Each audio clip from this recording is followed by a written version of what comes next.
J'étais passé sur Capital, sur M6 avec ma femme à l'époque, sur la création de sites de rencontres. J'ai vu l'interview qui est passée sur Capital, sur M6, et c'est grâce à cette interview-là que j'ai fait mon premier site de dating. Ouais. Il me fume ce mec, il nous sort toujours des dingueries comme ça. Là, c'est un podcast qui va parler de business adulte. Le business adulte, c'est un peu crade parfois, c'est le jeu, c'est comme ça. Et ça rapporte vraiment beaucoup d'argent, les candis et tout. Qui paye pour parler à un robot, tu vois? Il y a des gens qui vont recevoir des chèques de peut-être 200 000 $ par mois. Pendant un moment, j'avais un responsable réseaux sociaux, on l'avait recruté parmi nos affiliés. C'était un gars qui venait d'Angleterre, il faisait du 30 000 par mois sur Twitter. Est-ce qu'il y a de la place pour les débutants dans l'adulte en général?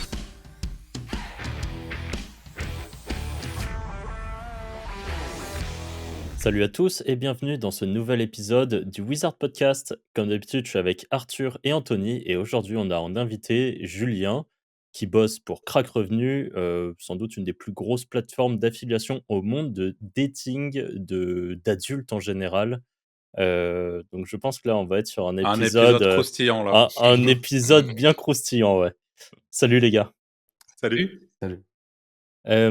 Alors, avant de commencer, en description, vous aurez un lien pour une formation gratuite.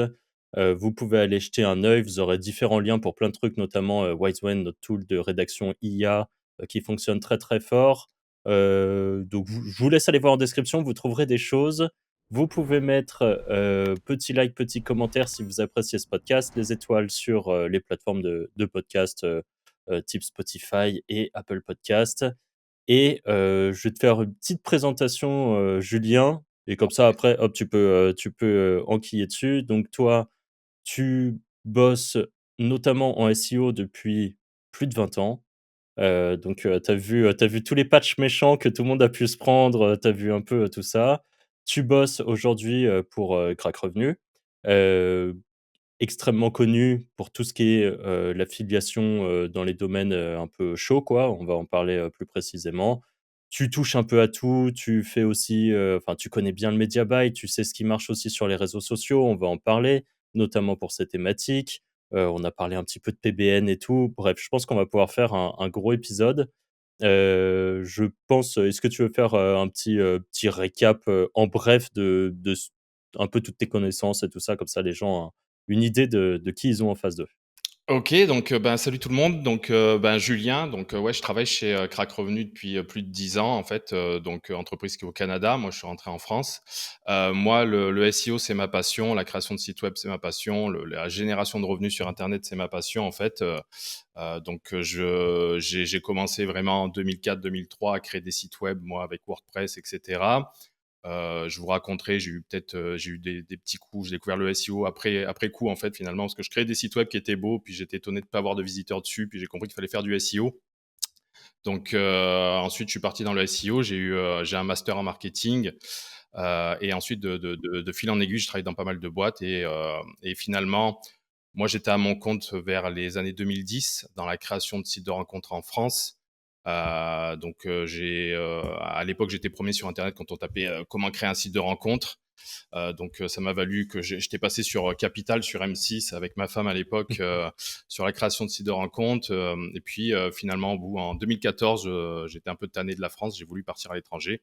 Donc là, je suis parti chez Crack comme manager SEO, puis j'ai progressé là-bas chez Crack, fait beaucoup de choses là-bas, j'ai appris beaucoup de choses. Et donc voilà, je vais vous partager un petit peu mes petits tips que je fais chez Crack, des petites anecdotes. Voilà, voilà. Trop bien.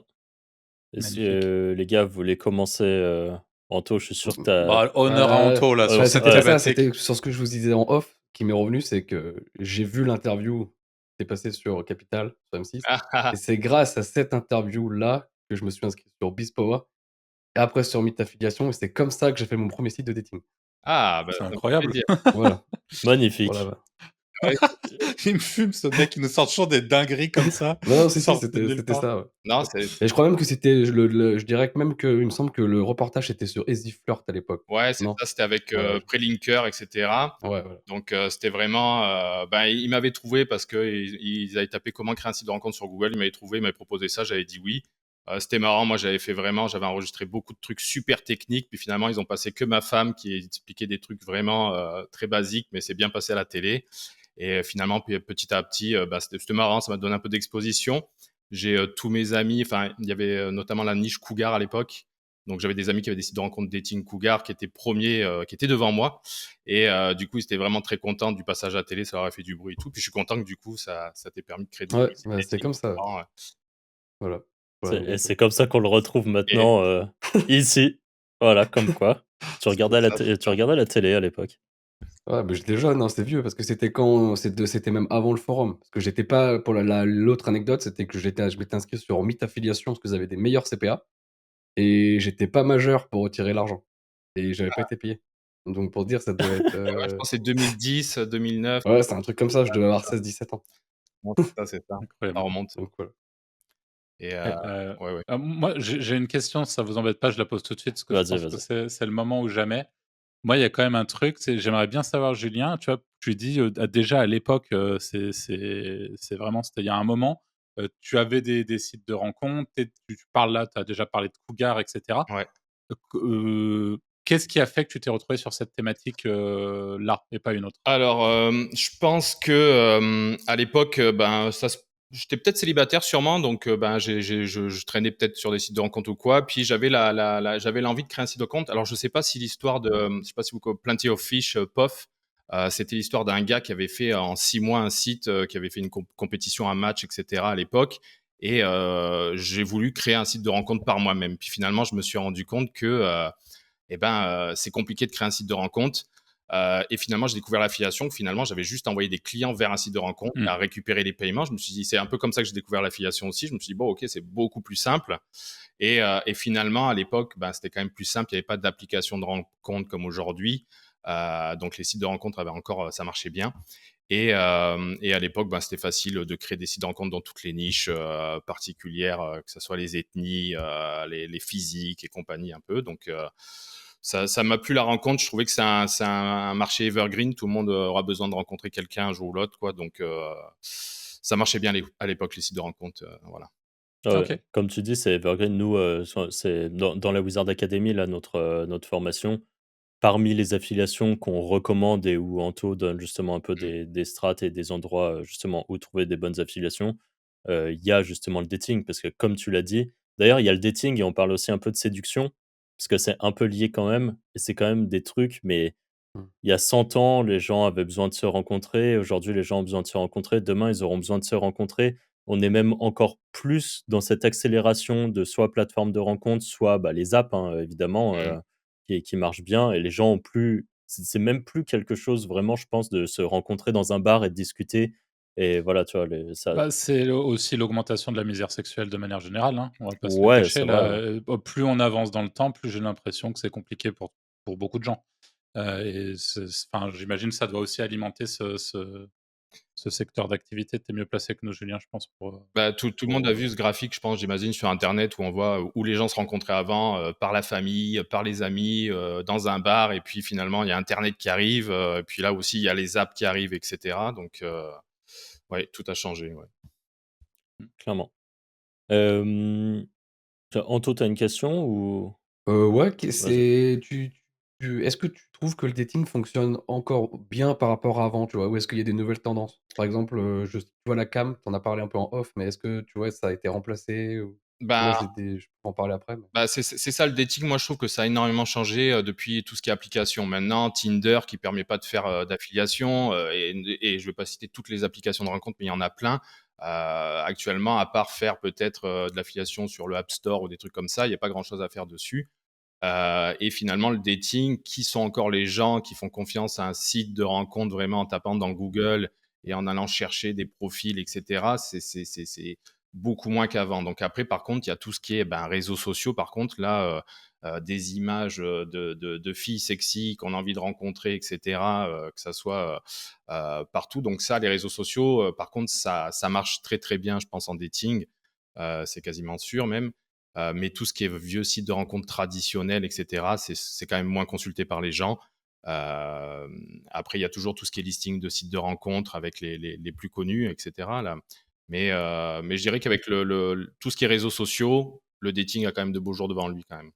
ouais. Et tu disais que la cam, ça fonctionnait bien.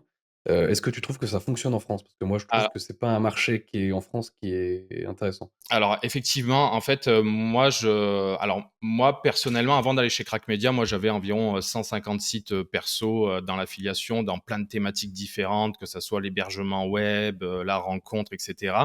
Et j'avais testé un petit peu tout ce qui était adulte. Donc déjà moi à l'époque, bon, sans parler de VOD pour l'instant, mais la cam, c'était vraiment un truc que je connaissais quasiment pas. Tous les sites de cam sur lesquels je travaille actuellement tous les jours, je les connaissais pas du tout, je n'étais jamais allé dessus, etc.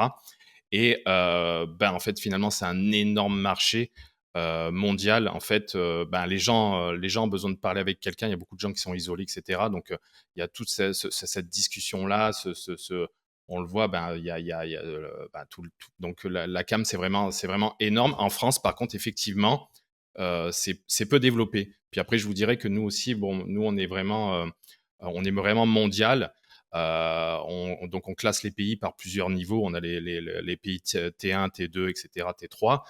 C'est sûr que tout ce qui est Europe, France, France quand même, France, Allemagne sont des bons marchés, mais c'est pas les plus gros marchés au niveau de la cam, etc. Rien à voir avec les États-Unis ou tous les pays anglophones, que ce soit UK, Australie, Nouvelle-Zélande, ou même au niveau de l'Europe, tout ce qui va être Norvège, etc. Ces pays du Nord et tout marche mieux. Et c'est vrai que la France, on est encore. La cam marche pas tant que ça. Je trouve, on a quand même des acteurs qui sont vraiment français aussi en France, du Xcam, du Xlovecam, qui sont vraiment spécifiques au marché français, là, qui quand même marche bien en France. Mais beaucoup moins qu'aux États-Unis, je dirais, la livecam. Mais ça marche bien, c'est en progression, c'est un marché en progression, quoi. OK. Tu parlais juste avant, il y a encore plein de choses à faire sur les réseaux sociaux. Toi qui as le nez dedans un peu au quotidien et puis qui vois ce que font, Mmh. sans forcément nous dire ce que font les affiliés, mais en tout cas toi qui as vraiment le nez dedans, tu vois? Moi sur le podcast, j'en parle assez souvent, un peu, d'ailleurs, tiens je vais dire le truc là le plus récent que je trouve, insane, mais il y a une meuf, qui est, genre trisomique, je crois et qui du coup, je l'ai mis, nous dans notre groupe privé, de la Wizard Academy parce que j'ai dit: «Regardez» et derrière ça renvoie sur du OnlyFans et tout ça parce que elle est en mode sexy et tout ça et donc en fait, ça fait du reach de fou. T'as ça, pour le côté un peu dating, j'en ai déjà parlé plein de fois, mais les meufs qui ont des, genre qui par exemple sont agricultrices ou des métiers comme ça et qui se filment en étant sur leur tracteur en disant, «Personne ne veut de moi» ou des trucs comme ça. Je vois aussi des trucs passer parfois avec, style une milf, qui est en maillot de bain et qui dit, «Mon homme m'a quitté parce qu'il me trouve trop grosse maintenant» et tout et tu sais, et tout ça, ça renvoie vers des offres. Toi, tu dois en voir passer comme ça toute la journée. Tu as des un peu des insights de ce qui fonctionne, les trucs un peu ou même des trucs marrants que tu vois passer et où tu te dis: «Tiens, c'est tellement what Ouais, the fuck, quoi». c'est marrant parce que tout ce que tu racontes, là, je l'ai vu passer dernièrement, la fille trisomique, je l'ai vu passer il y a 2-3 jours. Pareil, j'ai halluciné quand j'ai vu ça. Ça doit Là tourner trop aussi, fort en plus. les filles, «Oui, je suis 42 ans, j'ai seul, les gens me trouvent pas belle», alors qu'elle est super belle sur Threads en ce moment. Je vois que ça, quoi. On dirait qu'il y a que des robots. Donc après, Sans doute le cas d'ailleurs. ouais, non, après nous, tout ce qui est réseaux sociaux au niveau c'est vraiment impersonnifier un peu des filles sexy, etc. Un peu ce que tout le monde fait. Je sais aussi qu'il y en a beaucoup qui se créent des bases mail dessus. La Mmh. base mail en dating, ça marche vraiment bien. Je crois que dans toutes les niches, de toute façon, les bases mail, une fois qu'on a une Trop bonne base mail, important, hein. ça marche super bien. Mais après, en dating, effectivement, on le voit tous sur les réseaux sociaux, je pense. On le voit vraiment. En ce moment, tout le monde est devenu un peu une content créatrice. Des fois, justement, c'est pas géré par la fille elle-même, c'est géré par beaucoup de gens à côté, etc. Il y a eu un petit peu aussi tout ce qui est chat un peu, etc. Tous ces gens qui vont discuter un peu. Donc là, ça se fait pas directement sur Instagram, quoi que ça pourrait bien, mais sur du OnlyFans, etc. Surtout derrière, amener ça derrière. Mais en dating, je dirais que non, j'ai pas trop d'infos croustillantes par rapport à du réseau social sur dating, mais en fait, je pense qu'on les voit tous un petit peu ce qui se passe dessus sur les réseaux sociaux. Ça amène tout sur un lien OnlyFans ou sur un lien d'inscription d'un site de dating plus ou moins louche. Des fois avec du cloaking aussi sur Facebook aussi, il y en a quand même pas mal qui font ça. Donc voilà un peu. Anto, il rigole, je suis sûr. Tu penses à des trucs Ouais. en particulier? Bien sûr, Ouais, ouais, mais je pense il d'ailleurs. pense à ce qu'il va faire juste après le podcast. D'ailleurs, d'ailleurs, est-ce que tu as des sources de trafic comme ça qui sont plus quali, tu vois? Moi, je pense que Facebook est la source de trafic la plus quali pour, le dating. Bah, Twitter, non? c'est ça, bah, c'est très grand public, Facebook. Il y Ouais, a mais Twitter, c'est plus, des mecs en chien entre guillemets. Facebook, ça, Ouais, mais c'est tu donc ça beaucoup de paye, boomers. non? c'est ce que j'allais Ouais, mais dire. c'est ce qui paye, c'est les boomers. C'est ça, Ah, c'est OK. ça. L'argent, il est là. C'est ça, donc tout ce qui est Facebook, effectivement, ça marche bien. Les boomers, comme tu dis, ben, souvent, moi, je compare aussi souvent Bing et Google. Je trouve que le taux de conversion de Bing, des fois, il y a beaucoup moins de trafic, mais il y a moyen de vendre des fois beaucoup plus facilement sur Bing aussi, pareil, parce que ben, c'est des gens qui vont pas installer Chrome, qui vont rien faire, et c'est leur truc de base. Le premier lien qu'ils vont voir en haut, ils vont convertir, etc. Donc, oui, oui, oui. Non, mais après, qu'est-ce que j'allais dire sur Facebook? Après, ben, bien sûr, tous les nouveaux réseaux sociaux, hein, TikTok, sur Instagram, tout. Moi, j'aime essayer de tout utiliser, en fait, Reddit, tout, de voir jusqu'où on peut aller. Moi, je le fais moins personnellement après des expériences comme ça. Je m'amuse à créer des trucs. Là, j'avais créé un petit robot qui partageait en automatique partout sur tous les réseaux sociaux, sur Reddit, etc. Je suis encore un peu impressionné des subreddits qu'on est capable de faire en automatisant en 2-3 heures le nombre de vues, etc. Sur les réseaux sociaux, je me suis j'ai fait pas mal de choses, mais c'est vrai que ben ça, des fois tu perds des comptes. Enfin, faut vraiment, faut en vouloir un petit peu. Les algorithmes, c'est de plus en plus serré un petit peu, que ça soit sur Google, que ça soit sur les réseaux sociaux, etc. Voilà. Je fais juste, j'en profite pour faire un disclaimer parce que là, je vois déjà les commentaires venir: «Oui, mais l'éthique dans tout ça et tout». Franchement, si vous pouvez pas, subir un podcast comme ça, c'est peut-être pas celui que vous devrez écouter. Là, on va parler de trucs qui sont border, hein, clairement. Là, c'est un podcast avec que des trucs border. Le dating, l'adulte, les trucs comme ça, derrière, c'est des offres qui sont parfois, un peu, black hat, on va dire. Parfois, il y a de la CB30. Chez Crack, vous avez beaucoup de trucs assez légit quand même, donc ça, c'est plutôt cool, Bah, tu vois? Vous êtes d'ailleurs, les seuls partenaires de OnlyFans. Vous avez de l'affiliation OnlyFans, vous avez l'affiliation Mime, vous avez des trucs légit, mais même OnlyFans et Mime, nous, on a fait un podcast là-dessus avec un de nos potes, qui bosse dans le domaine et on a eu plein de trucs sur l'éthique. Vous reprenez notre tout premier podcast, qui était un sujet où on parlait un petit peu des côtés sombres du web. Notre tout premier podcast, c'est ça. Et comme on le disait, l'éthique, chacun le place à un endroit. Donc, vous, ce que vous trouvez éthique, eh ben, il y en a d'autres qui le trouveront pas éthique et des trucs que vous trouvez éthiques. Enfin, chacun a son côté mmh. sur l'éthique. Là, c'est un podcast qui va parler de business adulte. Le business adulte, c'est un peu crade parfois. C'est le jeu, c'est comme ça.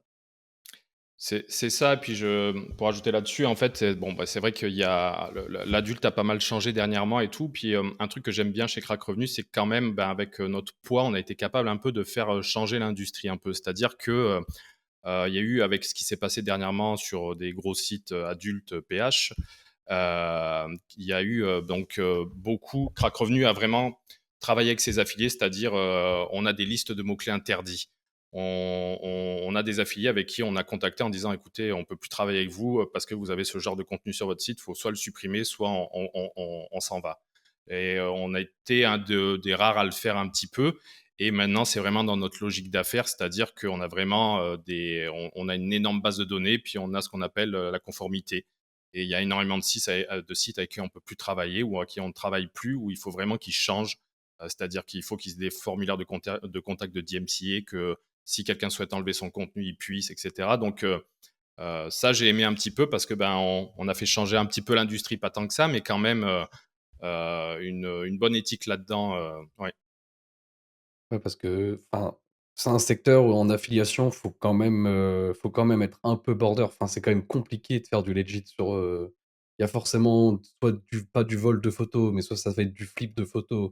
Enfin, il y a forcément un endroit dans la chaîne où c'est pas Bah, propre, quoi. il y a des gars, il y a des gars d'Europe de l'Est qui font des trucs un peu borderline et c'est vrai que par exemple dans le domaine de la live cam, normalement il y a interdiction d'enregistrer le show qui est en live, etc. Puis il y a des gars qui programment des bots qui vont Ouais, puis ils aller remettent tout sur les enregistrer leaks et tout en tout. continu. Ça va couper les séquences, les uploader sur une vingtaine de sites. Les gars prennent des DMCA, ils recréent un autre site en 2 secondes. C'est des maestros de trucs comme ça. Donc, non, non, c'est sûr, bah, l'adulte, c'est vraiment aussi un truc que j'aime bien dans l'adulte, moi, c'est que bah, déjà, il y a un frein à l'entrée. Il y a beaucoup de gens qui vont pas par une certaine éthique, effectivement, je peux comprendre. Et après aussi, par contre, c'est des volumes de recherche qui sont énormes. Donc, on a vraiment des volumes de recherche énormes et pas tout le monde qui ose rentrer dedans au niveau ben, webmaster, SEO, etc. Même moi, avant, quand j'étais à mon compte un peu perso chez moi, bah, j'avais pas trop envie de travailler sur ce genre de site. Le dating, ça m'allait très bien, des photos un peu suggérées, etc. Puis vraiment après, Puis les volumes de recherche sont ouais, c'est arrivés. ça. T'as vu les visites et t'as fait bon, on va faire un effort. Non, non, c'est ça. Donc et après, finalement, bah, écoutez, c'est un milieu comme un autre, un peu, on va dire, presque. Je te coupe quelques secondes pour te parler de Crack Revenu, le sponsor de ce podcast. Tu veux te lancer dans l'affiliation adulte, mais tu ne sais pas où aller pour trouver de bonnes offres de qualité qui rapportent vraiment. Crack Revenu est le network qu'il te faut. C'est la plateforme leader mondiale pour les offres de cam, mais il propose également de nombreuses autres offres comme les boosters pour hommes, le dating, l'affiliation OnlyFans et Mime, ou encore les AI Girlfriend. Tu trouveras forcément l'offre qu'il te faut. CPA, RevShare Lifetime, PPS, PPL, toutes les options sont possibles. Crack Revenu, c'est plus de 100 millions de clics par mois, les paiements les plus élevés de l'industrie et de nombreuses autres offres exclusives. Il propose une expérience utilisateur unique avec de la gamification, de nouvelles features, d'outils de promotion inédits et bien plus à découvrir sur la plateforme. Avec une équipe de support français ultra réactive et des affiliate managers toujours prêts à t'aider à scaler tes campagnes, Crack Revenu est la plateforme d'affiliation adulte qu'il te faut pour faire exploser ton business. Rejoins-les dès aujourd'hui en cliquant sur le lien disponible en description. Et maintenant, retour au podcast. Moi, j'ai une question avant qu'on aille un peu plus loin dans le podcast. Je pense que beaucoup de gens se la posent et je sais pas à quel point tu pourras y répondre, mais est-ce que tu aurais moyen de nous donner une fourchette pour par exemple, un top affilié chez Crack Revenu aujourd'hui? Combien gagne un top affilié par mois? Donc vraiment, si tu as le record, par exemple, enfin un truc qui claque un peu. Pareil sur côté, parce que top affilié, bien sûr, c'est pas nécessairement sur la francophonie, mais est-ce que tu as une idée, par exemple, on parlait des posts, tu vois, l'agricultrice ultra fraîche dans son tracteur qui est là, oh là là, personne veut de moi. Ce genre de truc, tu as une idée concrètement combien un affilié qui poste un truc comme ça peut gagner à la journée avec ce type de poste? Je pense que en fait, les gens se rendent pas compte à quel point ça brasse ce genre Ah oui. de truc. Et c'est pas mal de poser ça à quelques chiffres Bah, si alors c'est dans tes cordes. déjà chez Crack, le plus gros affilié, c'est nous-mêmes. Là, comme justement je le disais, on a Ok. des énormes équipes, c'est nous. Donc peut-être vous l'avez vu dans Crack Revenu, on a fait un nouveau système de gamification. On peut voir un peu des badges, quel niveau on est, etc. Là, je vous dirais que à peu près, j'en sais rien, mais il y a des gens qui vont recevoir des chèques de peut-être 200 000 $ par mois. Je dis ça comme ça, mais il y en a même plusieurs. Donc après, ils sont peu, on va dire peut-être. C'est une dizaine de personnes comme ça. C'est vraiment Puis après, on a la longue traîne, un petit peu comme à SEO. Mais oui, il y a des gens qui, je pense, facilement sous échec. Et puis attention. Alors, je précise, alors je vais préciser un petit truc. Quand tu dis 200 000 balles par mois, est-ce qu'on est sur un profil solopreneur, le mec qui gère ses trucs un peu tout seul, ou on est déjà sur une petite équipe avec des types qui Ben, charbonnent, il peut y avoir, c'est de tout le temps, c'est un peu dur de savoir, les affiliés donnent peu bien sûr. d'infos, des fois un petit peu, mais des fois, effectivement, c'est des grosses équipes derrière. C'est rarement un gars solitaire. Le gars solitaire qui fait 200 000 par mois, dans 2 mois, il a une équipe, quoi. Donc, rapidement, il va se monter quelque chose, etc., pour plus avoir à travailler et faire par les autres, etc. Mais après, oui, voilà. Donc, qu'est-ce que j'allais dire? Après, il y a vraiment des niches un petit peu dans ce qu'on fait. Dans le dating, donc moi, je dirais que c'est vraiment un peu réseaux sociaux. Après, dans tout ce qui est live cam, ça va être quand même un peu les sites web. Le SEO reste super important dans tout ce qui est dating, je trouve. Enfin, pas dating, live cam. Il y a beaucoup de thématiques un petit peu, là, juste pour vous dire un petit peu des typologies d'affiliés qu'on peut retrouver. Donc, vous allez avoir bon, vous avez tout ce qui est un peu directory annuaire de sites, annuaire de sites pour adultes. Il y en a qui sont très très bons. Il suffit de taper les bons mots-clés sur Internet et on les trouve tout de suite. Vous avez aussi des gens un peu ce que j'appelle qui font du media by SEO pour moi. Ils vont acheter un petit peu des articles de presse sur des sites des sites de presse. En fait, ils vont acheter des articles sur les sites de presse, puis ils vont se mettre très facilement à ranker sur du best dating site, best cam site, etc. Là, c'est du parasite Et au final. ouais, c'est ça. Puis finalement, ils poussent rien derrière. Les liens, c'est des liens d'affiliation directs cachés, mais ça se met à ranker très très facilement. Ça, je l'ai vu dernièrement beaucoup. Dans les pages de recherche. Donc ça, c'est toujours un peu compliqué. Ben, il faut arriver à trouver le site de presse qui va vouloir partager un top live cam website. Tout le monde n'a pas trop envie d'aller là-dedans. Le dating, ça passe encore. Mais donc, on a des bonnes typologies comme ça. Vous avez... ouais, après, il y a tout ce qui est agrégateur de vidéos, même de live cam un petit peu. Et là, chez Crack Revenu, je travaille pas mal aussi avec tout ce qui est les outils d'affiliation, d'essayer de donner les meilleurs outils d'affiliation aux affiliés. Au niveau widget, je travaille pas mal sur tout ce qui est API aussi pour aider les webmasters à créer des sites de cam de A à Z finalement avec une API. Ça, c'est un peu une force qu'on a chez Crack Revenu, c'est qu'en fait, finalement, si vous voulez faire la promo d'un site de cam, il va falloir s'inscrire à tous les annonceurs, gérer les paiements, tout ça et tout. Chez Crack Revenu, je pense qu'on est quasiment dans les seuls où vous pouvez faire quasiment la promo de tous les sites de cam.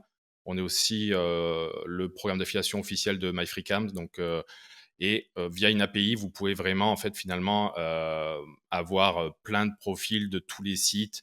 Donc là, je travaille dessus à essayer d'améliorer ça justement pour les webmasters, quoi. Et ça serait quoi, les requêtes en live, enfin, pour ce type de site? Parce que c'est à part, genre meilleur site de cam, tu vois? Est-ce que les gens tapent le nom de la fille? Enfin, il y a des Alors, choses spécifiques? ouais, alors tu as les gros mots-clés génériques, live cam, live Mmh. text, et cetera. Puis après, tu vas avoir les tags. Donc, tu vas avoir cam girls, big tits cam girls et compagnie, et cetera. OK, d'accord. Et après, Genre tu vas emo avoir girl donc et tout, toutes les niches, quoi. ouais, c'est ça. Puis après, tu vas avoir les noms des filles. En fait, les noms des filles, très peu de concurrence. Enfin, très peu de concurrence, moins de concurrence. Des fois aussi, ce qu'il y a, c'est que la durée d'un profil d'une cam girl ou d'un cam boy, ou etc., va peut-être durer 3 mois. Donc, des nouvelles requêtes qui OK. apparaissent rapidement ou qui vont disparaître et tout. Donc les deux sont intéressants. C'est beaucoup plus dur d'être sur des gros mots génériques. Mais par contre, tout ce qui est nom de modèle, c'est beaucoup plus simple. Donc voilà, ouais. OK. Et juste pour revenir sur, les chiffres d'un top affilié, parce que tu disais, du coup, tu as les top affiliés qui prennent 200K par mois et après tu disais, il y a toute une longue traîne. Un petit, solopreneur, average, tu vois, qui bosse, un peu au quotidien sur ces sites, ça peut sortir quoi, 5 000 10 000 balles, plus, moins? Après, c'est toujours Bah, pareil, hein, c'est dur à dire parce que c'est en fonction de la qualité de ton travail et de la quantité de ton travail, mais on va vraiment partir sur une moyenne, quoi. c'est ça. Après, j'aurais pu regarder un peu c'était quoi le bassin médian là mais ça va vraiment dépendre. Mais facilement, des gens peuvent se faire 500, 1000 $, 1000, je parle toujours en dollars, 1000 € par mois, et cetera. Mais voilà, c'est pareil. Après, on va avoir des gens qui font vraiment pas grand-chose, qui vont faire du 10 $. Ouais, Et ouais, puis, ouais, c'est il y en sûr. a qui vont passer dans du 10 000. Donc, il y a vraiment des bassins différents. Puis tout dépend des pays aussi. On a beaucoup de webmasters indiens aussi, mais les Indiens, après, euh, le marché de l'Inde, gros marché en fait en adulte, ça convertit pas. Les utilisateurs convertissent pas, mais il y a beaucoup d'affiliés indiens qui sont sur le marché américain aussi quand même. Ouais, OK. Ah, c'est vrai que moi, j'ai des sites, comme ça où il y a pas mal de traf indien, mais bon, c'est, Ils convertissent pas, mais tu fais pas grand-chose avec, non, hein. Ça Hem, te nique juste tes serveurs, quoi. ouais, ça juste. après, je sais pas, moi, je me dis: «Bon, ça fait des users, tu sais, ça fait des Ouais, interactions, ouais. c'est toujours ça de prix». Mais justement, ce qu'on fait là, c'est que là, justement, je pilote un peu aussi ça, c'est qu'on travaille à ouvrir des sites de cam dans tous les pays, en fait. Et justement, après, je dirais qu'on a un site un peu maison mère et on essaye de rediriger de manière sur les bons produits un petit peu. Donc, on essaie d'avoir vraiment dans tous les pays maintenant des sites de cam dédiés. Même OK. sur les sites, moi je vais pas avoir d'amis aujourd'hui, hein, mais même sur les même sur les géos où c'est «interdit» entre guillemets avec la religion, je sais que, tu vois, il y a pas mal de pays qui sont pas monétisés, par exemple? Ben, en fait, il y a plein je sais pas, ça a un peu coupé, mais tu parlais des pays, heu Où il y a la Ah, religion, ah où oui, c'est interdit, par exemple, tous les pays musulmans, tu vois? Où ça alors où même parfois c'est le gouvernement qui strike les sites. alors, ce qu'il y a, c'est que ces pays-là, pareil, ne convertissent pas du tout, mais Mmh, par contre, en termes d'utilisateurs, ils sont c'est bien astronomique. présents. Peut-être aussi, ben, du coup, ils ont pas d'autres moyens, que d'aller sur internet pour voir de ce genre de choses et cetera. Mais oui, oui, peut-être faire de l'affiliation VPN avec eux, du coup? beh, c'est ça, hein, bon, je dis des initiales PH là, mais vous voyez quel site c'est. Ils ont leur offre de VPN à côté et cetera, donc ils ont leur OK. propre produit de VPN, ça va énormément ensemble. Puis, un autre truc là actuellement dans le marché de l'adulte, en ce moment, il y a une transition qui est en train de se passer au niveau mondial, c'est ce qu'on appelle un peu le age verification. C'est en fait, de moins en moins de mineurs auront accès à des sites pour adultes, ce qui est pas, forcément une mauvaise chose. Du coup, ben, tous les sites, notamment en PH, etc., aux États-Unis, dans plein d'États, se retrouvent à avoir bloqué complètement leur site. Donc justement, moi, j'analyse aussi ça, c'est-à-dire que par exemple au Texas, et il y a de plus en plus d'États aux États-Unis comme ça, où PH c'est une page noire maintenant, et tu peux plus accéder au site. Donc là, moi, justement, j'essaye de trouver des alternatives parce que ben, bloquer complètement le site, c'est tuer son SEO. Donc, quelles alternatives actuellement on a pour valider l'âge, mais permettre aux robots d'accéder au site web quand même, etc. Donc, et ça, c'est un gros changement. C'est arrivé en France et en Allemagne. Donc là, nous, on a beaucoup de sites maintenant qui, en France, c'est tout flou. On peut plus, sans que tu aies rentré ta carte de crédit, vérifier que tu as 18 ans, tu peux plus accéder Est-ce que ça va pas être le retour de la CB30, violent? Bah, c'est ça. Après, les utilisateurs, ils sont beaucoup plus qualifiés aussi, qui vont jusqu'au bout. Je sais que CB30, c'était, si je me trompe pas, avec Carpe Diem à l'époque, Mmh. il y a longtemps.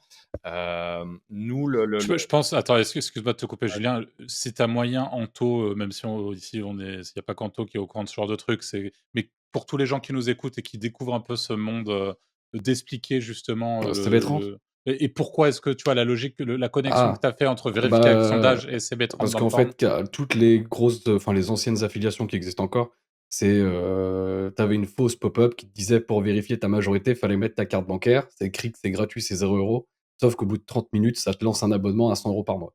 Voilà, Et vu que maintenant ils ont entre guillemets «la version légale» de rentrer sur un site internet, c'est ça, bah, ça va être le retour à toutes ces fraudes, quoi.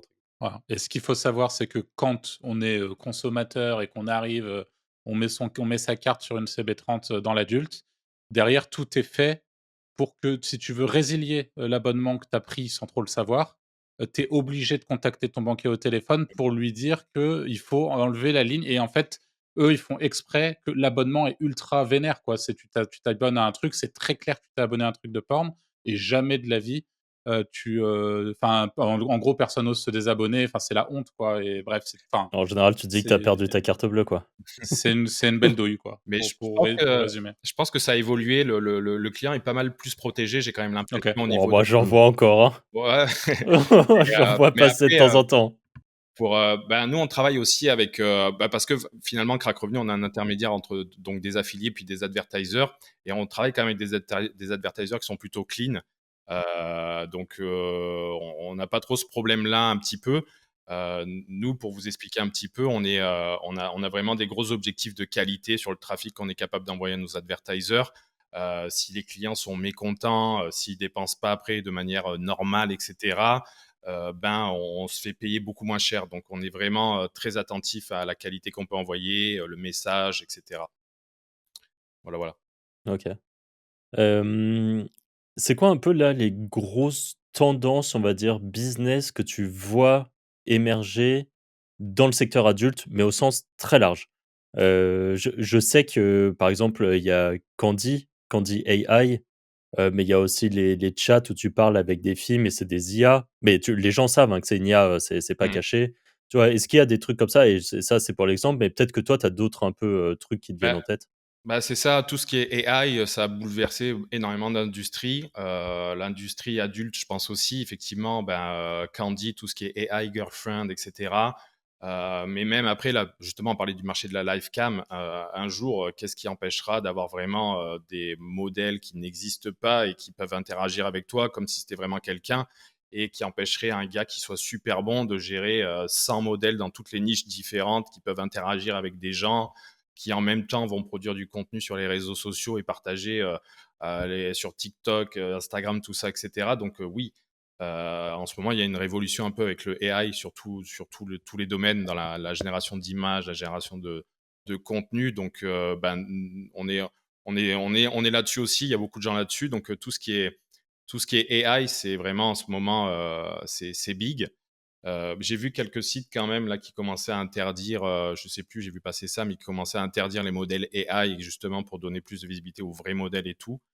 Donc, est-ce que tout va être mélangé au bout d'un moment ou est-ce que vraiment après il va y avoir des sites real model only, etc. Mmh. On verra, mais oui, l'AI, tout ce qui est adulte game aussi. Donc, c'est vrai que on a ça comme niche aussi chez Crack. Tout ce qui est adult games. Donc, toutes les off candy, on peut les retrouver, Fantasy GF et compagnie. Ouais. Et tu vois, par exemple, enfin, moi, je comprends, sans doute, je suis pas dans la cible du tout, mais j'arrive pas à comprendre, moi, qui dépense parce que tu connais les chiffres, du coup, toi? Ça rapporte vraiment beaucoup d'argent, les candies et tout. Qui paye pour parler à un robot, tu vois? Ben, c'est ça, mais je pense qu'il y en a qui sont vraiment seuls. Puis il y en a, ils vont se contenter de la fille leur plaît. Peu importe, c'est un robot. Puis elles sont de mieux en mieux faites, hein, honnêtement. Donc la fille va leur plaire, puis ils trouvent leur compte, ils trouvent à discuter. Elle est jamais de mauvaise humeur. Mais c'est vrai que c'est un peu Mais on spécial. est d'accord qu'en plus, tu peux faire des discussions un peu chaudes. Tu peux Ah discuter oui, de ce oui. que tu veux, mais après tu peux aussi faire des discussions plus chaudes, Mais c'est ça, il y a des nouveaux sites tout le temps, j'hallucine, je vois des nouveaux sites, je vais tester un petit peu, j'essaie de comprendre derrière, ok, c'est vraiment quelqu'un, comment ils font pour savoir, comment ils font pour faire ça et tout. Après, tous ces sites-là, je trouve qu'ils se ressemblent énormément actuellement, un petit peu aussi là. Ils sont tous faits un petit peu sur les mêmes bases et tout. ouais. Mais oui, en ce moment, je trouve que Candy convertit assez bien, très très bien même, je trouve. Un bon produit à faire la promotion, si vous voulez Marche bien vraiment. sur Facebook Ads. Ouais, c'est ça, mais même les gens qui ont du dating en ce moment, rajouter une page AI Girlfriend sur vos sites et développer tout la partie AI Girlfriend, ça marche bien. Et tiens, ça me fait penser, est-ce que tu as accès aux stats ou pour donner une fourchette, à quoi ça correspond à quoi une baleine, tu vois, dans le lifetime? Déjà 200 000 par mois, c'est pas mal quand même Non, mais pas en termes d'affiliés, mais en termes de je sais pas si tu as accès aux au dépenses meilleurs clients. tipeurs? Ah oui, oui, Ouais. oui. Ah, ouf, alors, on a des gars. Alors oui, effectivement, j'ai des dépenses des clients.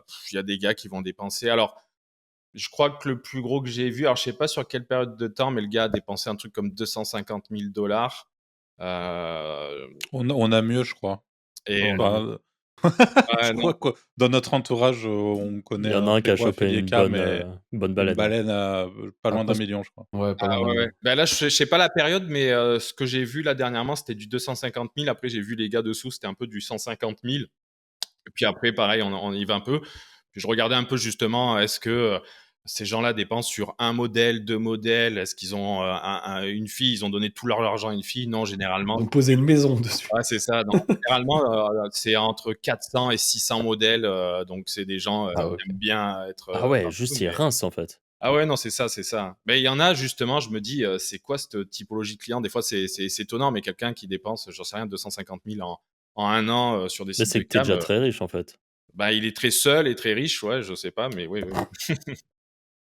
C'est dingue, ouais. Je trouve ça Ouais, ouf. Juste parce que peut-être pour ceux qui connaissent vraiment pas du tout ce marché, ce que Anto appelle un tipeur, du coup, c'est sur les plateformes de Lifetime, bah, il y a plein de filles qui font, des trucs et vous pouvez acheter des jetons et lui donner des jetons et en échange, elle fait quelque chose, soit en privé, soit en public, et donc les tipeurs, c'est ceux qui tipent, quoi, ceux qui donnent ces jetons-là et dites-vous quand même, quelqu'un qui lâche 250 000 €, enfin, ou dollars dans l'année pour tiper des meufs sur des plateformes comme ça, c'est assez dingue quand même, hein.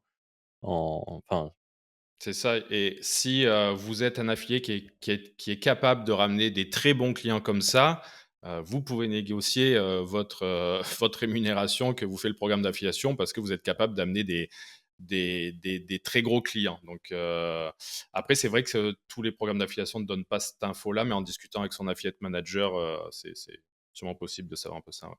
Ah, d'ailleurs, ça serait je suis très curieux d'avoir ton point de vue là-dessus, Julien, parce qu'il doit être bien complet. Mais est-ce que tu es plutôt team, RevShare ou CPA? En perso, toi, tu vois, si tu Alors devais si tu monétises, Alors, moi, j'ai toujours été personnellement en RevShare, personnellement avant, parce que je faisais pas beaucoup de dépenses et j'étais plus sur du RevShare et tout. Mais chez Crack, on est surtout sur du PPS, CPA.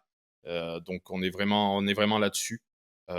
Après, nous, ben voilà, généralement en offre, là, il va y avoir du SOI, single opt-in, du DOI, double opt-in, après le PPS, CPA et le RevShare. Des fois, c'est bien de faire un petit mix aussi, parce que ben, RevShare, si tu arrives à recruter des baleines en RevShare, ben, c'est jackpot. Mais c'est qui tout double un peu. C'est bien de mixer les deux un petit peu. Moi, j'aime bien ben, justement avoir peut-être un 20% de RevShare en permanence, quoi, un truc comme ça. mmh, Bah, les offres hybrides, c'est bien en général, où Ouais, tu prends un c'est peu de ça. RevShare et un peu de CPA, sur le côté. OK. Hem, est-ce que, OnlyFans et Mime sont toujours les mêmes eldorado que c'était il y a 1 ou 2 ans? Ou est-ce que là, tu commences à voir que le marché, il commence un peu à se stabiliser? Ben, effectivement, OnlyFans, je pense qu'il y a eu un petit tremblement de terre à un moment avec une histoire de chatter, etc. là, où, où en fait il y a des gens un peu qui ont. Ben, il y avait beaucoup de studios de modèles OnlyFans. Et puis il y a quelques clients OnlyFans qui se sont retournés un petit peu contre OnlyFans et donc contre ces studios-là un peu parce que ils employaient des gens pour discuter à la place des filles. Et puis ben, ça, les clients, ils aimaient pas finalement. Ils pensaient qu'ils parlaient avec le vrai modèle. Donc ça a eu ça a mis du plomb dans l'aile un peu à cette niche-là, mais ça marche toujours bien en fait. C'est toujours des contenus exclusifs que peuvent obtenir quelqu'un flash sur un modèle, il veut vraiment avoir ses photos, il est prêt à payer. Je pense que ça marchera toujours un petit peu. La personne peut vendre en direct ses contenus vidéo, photos, elle y trouve son compte. Donc non, non, ça marche toujours autant. Après, c'est toujours aussi compliqué un peu de monétiser OnlyFans. Même nous, actuellement, on a développé beaucoup de solutions pour essayer de bien gérer ça avec nos affiliés, etc. C'est beaucoup plus simple avec certains partenaires, Mime, etc. Mais OnlyFans, c'est toujours un petit peu encore complexe. Tous les modèles ne sont pas monétisables actuellement. C'est juste les modèles avec qui on travaille. Mmh. Donc, bon, après, il y a toujours un peu le programme d'affiliation d'OnlyFans, mais qui est devenu un peu plus petit. Mais non, c'est une niche content creator qui, pour moi, va marcher et marche toujours encore plus, quoi. OK. Les gars? Ouais, si tu devrais donner, allez, on va dire, les marchés les plus sous-cotés en géo, mais où tu penses qu'il y a quand même de l'argent à faire, tu vois? Et où en concurrence facile, des marchés bien sympas à attaquer, tu vois? Alors, ben, moi, généralement, donc, ben, vous avez sous-coté, ils sont pas sous-cotés, mais tout ce qui est en English speaking, for sure. Et tout ce qui est ben, en Europe. En ce moment-là, j'ai vu quelques pays qui ressortent un petit peu sur surtout des très bons RPC, mais on va avoir les pays du nord de l'Europe, les Pays-Bas, des trucs comme ça. On va avoir la Suisse, pas beaucoup de monde, mais ça convertit bien. On va avoir des pays même comme Israël, le taux de conversion est très bon à Israël aussi. Il y a plein de pays comme ça. Les pays émergents encore, c'est dur, tout ce qui est Chine, Inde, mais celui qui arrivera à bien convertir ces pays-là va se régaler. Mais ouais, pas sous-côté. Moi, je dirais, ben, c'est bien toujours de traduire son site dans un maximum un peu de langues et justement de découvrir ça par soi-même et de se dire, waouh, ça se met à ranker facilement. Puis en plus, ça convertit bien. Il y a toujours un peu des surprises. Mais là, dernièrement, ouais, c'était un peu Néderlande, Israël, un peu que je trouvais ça des bons petits Et pays. Japon, par exemple, parce que moi, le Japon, j'imagine ça avec pas mal de gens seuls et du coup, possibilité d'aller faire, et puis là-bas, ils ont un peu parfois des fantasmes, un peu fous, quoi, C'est on sait c'est qu'il y a beaucoup de dérives, au C'est Japon. ça, Japon, ça marche très bien. Là, ce qu'il y a, c'est que moi, les gros sites que je gère actuellement, ma problématique, c'est que j'ai pas de langue japonaise sur le site derrière chez l'advertiser, Ah ce ouais. qui complique un peu la conversion. Et justement, ben, je suis en train avec les équipes de lancer des sites où l'advertiser a tout ce qu'il faut pour bien convertir les clients qu'on pourrait amener. Mais effectivement, le Japon, ouais, on le voit dans les stats, etc. La solitude, le mal à rencontrer quelqu'un, les gens sont isolés, etc. Puis pouvoir d'achat élevé, donc oui, oui. Je pense Pas Jap simple à aller attaquer par contre comme niche, bah, comme ouais. géo. Parce qu'ils ont des codes couleurs, ils ont des typologies de sites qui sont très particulières. Ouais, Heu, même de jouer avec ces alphabets qu'on connaît pas, en mmh. Russie, au Japon, en Inde, ils ont plein de langues, le télugu, le machin, je fais des recherches de mots-clés des fois, enfin c'est quand on traduit un site, les mots-clés, on a des mots-clés dans l'adulte qui sont vraiment des fois bizarres, des SPH, des GOI, des trucs comme ça. Va traduire ça en français, alors en indien, en japonais, c'est compliqué, ouais. OK. Anto ou Arthur d'ailleurs? Ouais, alors, j'en ai des tonnes. Est-ce que c'est Vas-y, vas-y. possible en tant que petit média buyer, tu vois, d'aller, entre guillemets «concurrencer» vos équipes à vous? Parce qu'en fait, on est en concurrence frontale avec vous au final. Ben, en fait, ouais, c'est ça. En fait, le truc, c'est que, ben, Crack, ça a été fondé par des top affiliés, qui au début faisaient du SEO et qui sont passés ensuite à du media buy et ils sont là-dedans depuis des années. On a des équipes de media buyers, on va avoir, 30 media buyers, on a des équipes de designers, on va avoir une vingtaine de designers, donc on est capable de faire, et puis on a des budgets qui nous permettent, d'acheter énormément. Ce qu'il y a, c'est que c'est quand même un monde qui se connaît bien entre les gros sites et les gros acheteurs capables de tout acheter ça. Ils sont pas tant si nombreux que ça. Donc il y a sûrement, ben, n'importe qui peut avoir accès à ces plateformes et aller acheter du trafic, mais rivaliser avec des gens qui ont 10 ans d'expérience, des gars qui font ça depuis 10 ans. Avec maintenant aussi, on a une couche de tout ce qui est intelligence artificielle. Donc avant, c'était tous nos médias buyers qui optimisaient tout à la main, etc. Maintenant, c'est géré en automatique. Justement, on fait des concours en interne, média buyer versus intelligence artificielle. Au début, les médias buyers, ils gagnaient un peu, mais maintenant, c'est l'intelligence artificielle qui dépasse ça. Donc, il faut avoir les moyens de rivaliser. Et puis, j'imagine aussi qu'il ben, on a des capacités d'achat que tout le monde n'a pas aussi, ce qui permet peut-être c'est dur d'arriver sur certains spots. Il y a des spots, je dis par exemple le mobile, Header, va coûter plus cher. Après, tu vas avoir des spots beaucoup moins chers, le footer, troisième impression, des trucs comme ça. Mais c'est toujours faisable, mais ça risque d'être dur. OK. Alors moi j'en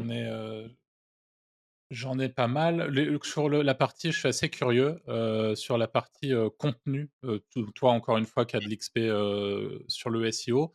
Est-ce que tu vois aujourd'hui des affiliés, utiliser du contenu IA pour se positionner dans le monde de l'adulte?